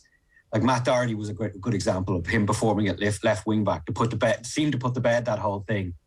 And then we have himself and Coleman try to mix and match on the right, which didn't work. So it does come back to the manager again, and I feel like these players they have to perform, or that man will not be their manager in a year's time. Well, I think that some of the ex-pros would have been fans of Mick. That's what I was. So I don't know if it's every manager, but I'm just interested in this results argument, Vinny. You know, you're a manager, you know what results do in terms of confidence. There's a feeling out there that we have to get results, and that will then breed confidence within the team, and that will then act as a domino for future performances. Do the people who say we got to just get the results first and then worry about the plan and the performances have a point? I would say no. By and large, I would say no, because we had to change something from where we were 18 months ago. It wasn't pretty, it wasn't nice on the eye, and it wasn't good. So we do have to change something. And we've said we've gone down this path with Stephen, and I think it's just too early to cast judgment on it. But we live in an instant world where everybody has these opinions, and everyone is writing articles or blogs or on podcasts, etc., and it's great that football is spoken about so highly, but it creates another problem where there's people under pressure to make decisions. For me, there was no way in 2 years' time we were going to see a huge change in Ireland results. We've seen it with Wales, Scotland, Northern Ireland in particular. Rebuild themselves over the last 10 or 15 years, and they started to see some of the fruits of that. Northern Ireland seen it under Michael O'Neill.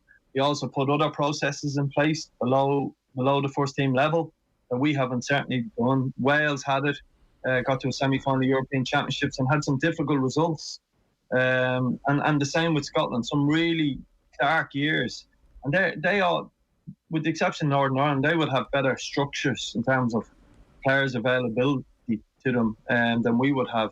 So I just don't think we can switch from everybody saying after the Portugal game, not everybody, but vast majority of people saying, give Stephen a new contract, and then almost 72 hours later say, you know, you need Jesus Christ to come back and save us. It can't be as black and white. It's that we're going to have to take a medium-term decision eventually in Irish football, because all we've done for the last 20 years is just take short-term appointments and not try and fix football in Ireland. And this is just a massive opportunity to fix it. And ultimately, whether Stephen's the right man or not, that will play itself out over the next 6 months, 9 months, 2 years. But we can't be just taking roughshod decisions after one game or two games. One goes for us, one goes against us. We've got to take a long-term view of it, I feel. Look, I'm not a manager. If any of you much more experience than I do about this, the reason why I said in articles for OTB and on yesterday on the show, and I still maintain this, is because if you say that Stephen Kenny, we're going to give you until the end of the Euros, I think that's a fair assessment when you have 24 teams in Germany, and when you have results, then you'll have enough time with the players, and then you can be judged on completely with results, unless it turns into a Steve Staunton type situation with his managerial tenure, and I don't think we're at that yet. I think there are many factors at play here that are bigger than Stephen Kenny. The fact that the FAI it emerged that they weren't financially run as a going concern. The fact that there's not much state investment in football, which is the biggest participated sport in the country. When you have horse racing and greyhound racing, horse racing is under the Department of Agriculture. They get millions a year because they're seen as an industry. Football is not seen as an industry in this country. You have the global aspect of the Premier League now, which is making it harder for young Irish players to live the dream and succeed as they would have done in the 80s, 90s and noughties. So there are many things at play here, and I just kind of feel that taking the uncertainty out of Stephen's position and the build will surely help everybody going forward that, no, we're sticking to this. Because at the moment, I think there's a lot of hankering back to Jack's days and Mick's days and being at the tournaments and being on the jolly, and the expectations are not in touch with reality. Can I jump in on that, John, before Gavin comes in? I just watched Wales and Belarus today, okay?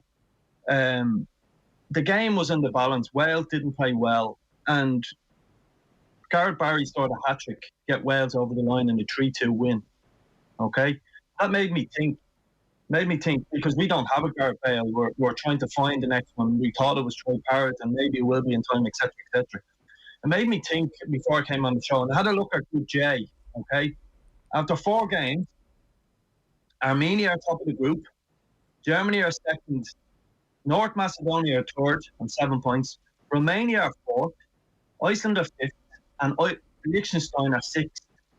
So that's a huge seismic change in European world football. If you think of that group, Armenia on top, Germany second, North Macedonia, Romania, and then Iceland.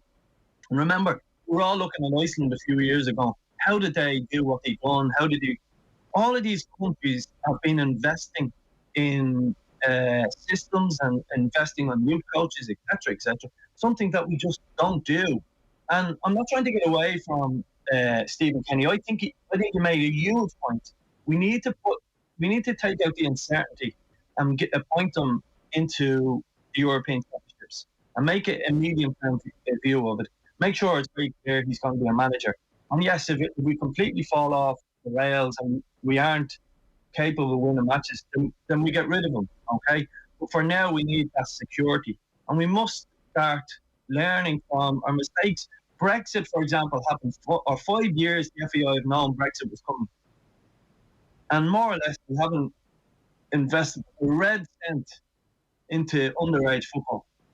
Yet there's some great work going on, and we're seeing some good players. We haven't invested a red cent into real money into underage football. So, do people think North Macedonia just turned up at the Euros and it happened overnight? It was an 8 and 9 year project.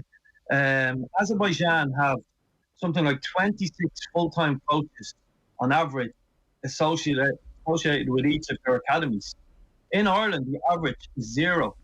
There's only 6 people full-time employed through all the League of Ireland clubs as an academy coach. Only 6 full-time staff, according to the FAI's figures. So our average is actually less than 0. And Azerbaijan's is 26. So, unless you... I hope everyone's listening to what you're saying, Vinny. It's right on the money. But at the same time, we can't blame John Delaney for what happened last night. Can't blame the Irish government for what happened last night. And for all the stuff that the development needs to happen. And everything you're saying, like, it would be a dream come true, and it's been something that people have been banging their head against for years. But the fact remains, we can't blame the defeats to the performances against Luxembourg and Azerbaijan for the historical past. I know it's connected, but we have to go back to, like, this whole Stephen Kenny project cannot survive if he keeps with these kind of results. Like, he still hasn't got a competitive win. He's got 4 qualifying matches to go now between now and the middle of November, and like 2 of them are, you'd be very surprised if we got draws. The other 2 are away from home. He needs 2 wins here at minimum, you know. Yeah, but spectacular result against one of the big boys. Otherwise, it's very hard to stay with him and to support what so many people want him to do, want to get him to get this team that he had at under 21s and bring them to another level, which he can do, and I think he does have the ability to do it, but he can't make any more mistakes against teams like Azerbaijan and survive. Yeah, but to be fair, I was critical of Stephen's selections yesterday, and I was critical of against Luxembourg. So I'm not brushing that under the carpet. Why I bring up the point about appoint him as manager for the Euro, so it's not a short-term view, is take his under-21s team you speak about, okay? Once we couldn't qualify for Serbia, all of them players should have been told, Ireland were on the brink of qualifying for an under-21 tournament. They should have been all told, Gavin Bazunu, Kevin Kelleher, Malumbi, Ida, Conley should have been told, go and concentrate on the 21s. We'll take some pain with our first team, and we try and get our 21s to a national international tournament, okay? We take a medium-term view of it. That team was on the brink of achieving something special, but that needed leadership. That needed someone in the FEI to say, stop, Stephen, don't worry about the next 4 or 5 results. Build your team, and we want to get a team qualified as an under-21 team, and we bring them all together on a journey. That's what Iceland would do. That's what Azerbaijan would do. That's what North Macedonia do. And then when they qualify for tournaments, instead of sitting in the studio going, getting an Icelandic journalist on to ask them, how do you achieve great things? We'd be saying, this is how we done it. We stuck with our 21s. And that's what I'm talking about, Gavin, about leadership. If Stephen makes a mess of this job, he will be fired, and rightly so, okay? And I'm agreed with that. That's football. That's management. It happened to me 18 months ago. I made a mess of Dundalk. They got rid of me. That's life. You live with it. You cry into your cup of tea and you move on as a manager. But we need leadership as well. And brought you back, Vinny, so. Yes. I saw it. Well, somebody saw the light. Yeah. we got to go on really quickly. Maybe I'm wrong. Feel free. But I just think it's not. I'm not talking about long-term plans to try and save Stephen's job here. I'm saying there has to be, all of these things have to come together for a successful international team. We're no longer able to compete at the highest level. It probably goes back, Nathan, to when I was 12. I remember watching a football programme called The Manageress on Channel 4 back in 1989. And it was the first time I think I ever saw a female in football, and Sherry Lungi played Gabriella Benson, and she was the manager, appointed the manager of a second division team in England at that time. So that was the old first division and the old second division. So it would have been the equivalent of the championship. So that probably was, up until then, I just loved football. I was always on the sidelines with my granddad and my uncles. Football was very much alive in our house. And so it probably came from there, if I'm honest. That's probably where the seeds were sown. Started coaching when I was actually 14. I helped out with an under-12 girls team locally in Lucan. And literally, it was just always there. So, like, I went to college over in England to study sports science and English in 95.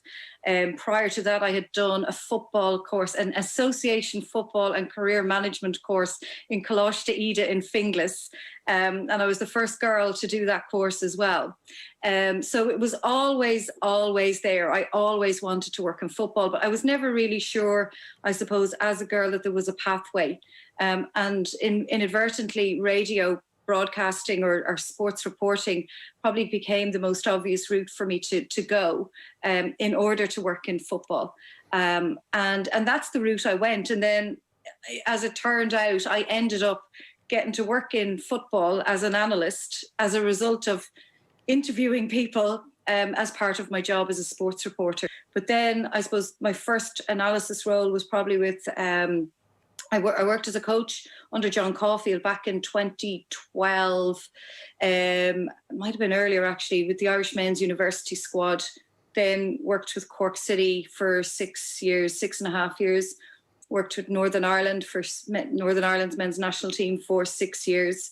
And then just, I suppose, over the course of that period of time, I was doing my coaching badges. So I did my UEFA B, then my A, and then I progressed on to do my pro license. And during that time, then I would have been, whilst I was working with Cork City in Northern Ireland, I was also coaching and managing in the Leinster Senior League. So it all just progressed gradually and gradually. I wouldn't say I had a particular path or a map routed out.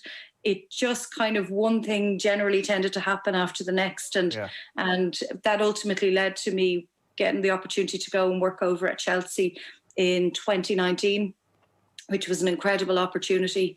And really it's all kicked on from there. OTB AM. With Gillette, put your best face forward with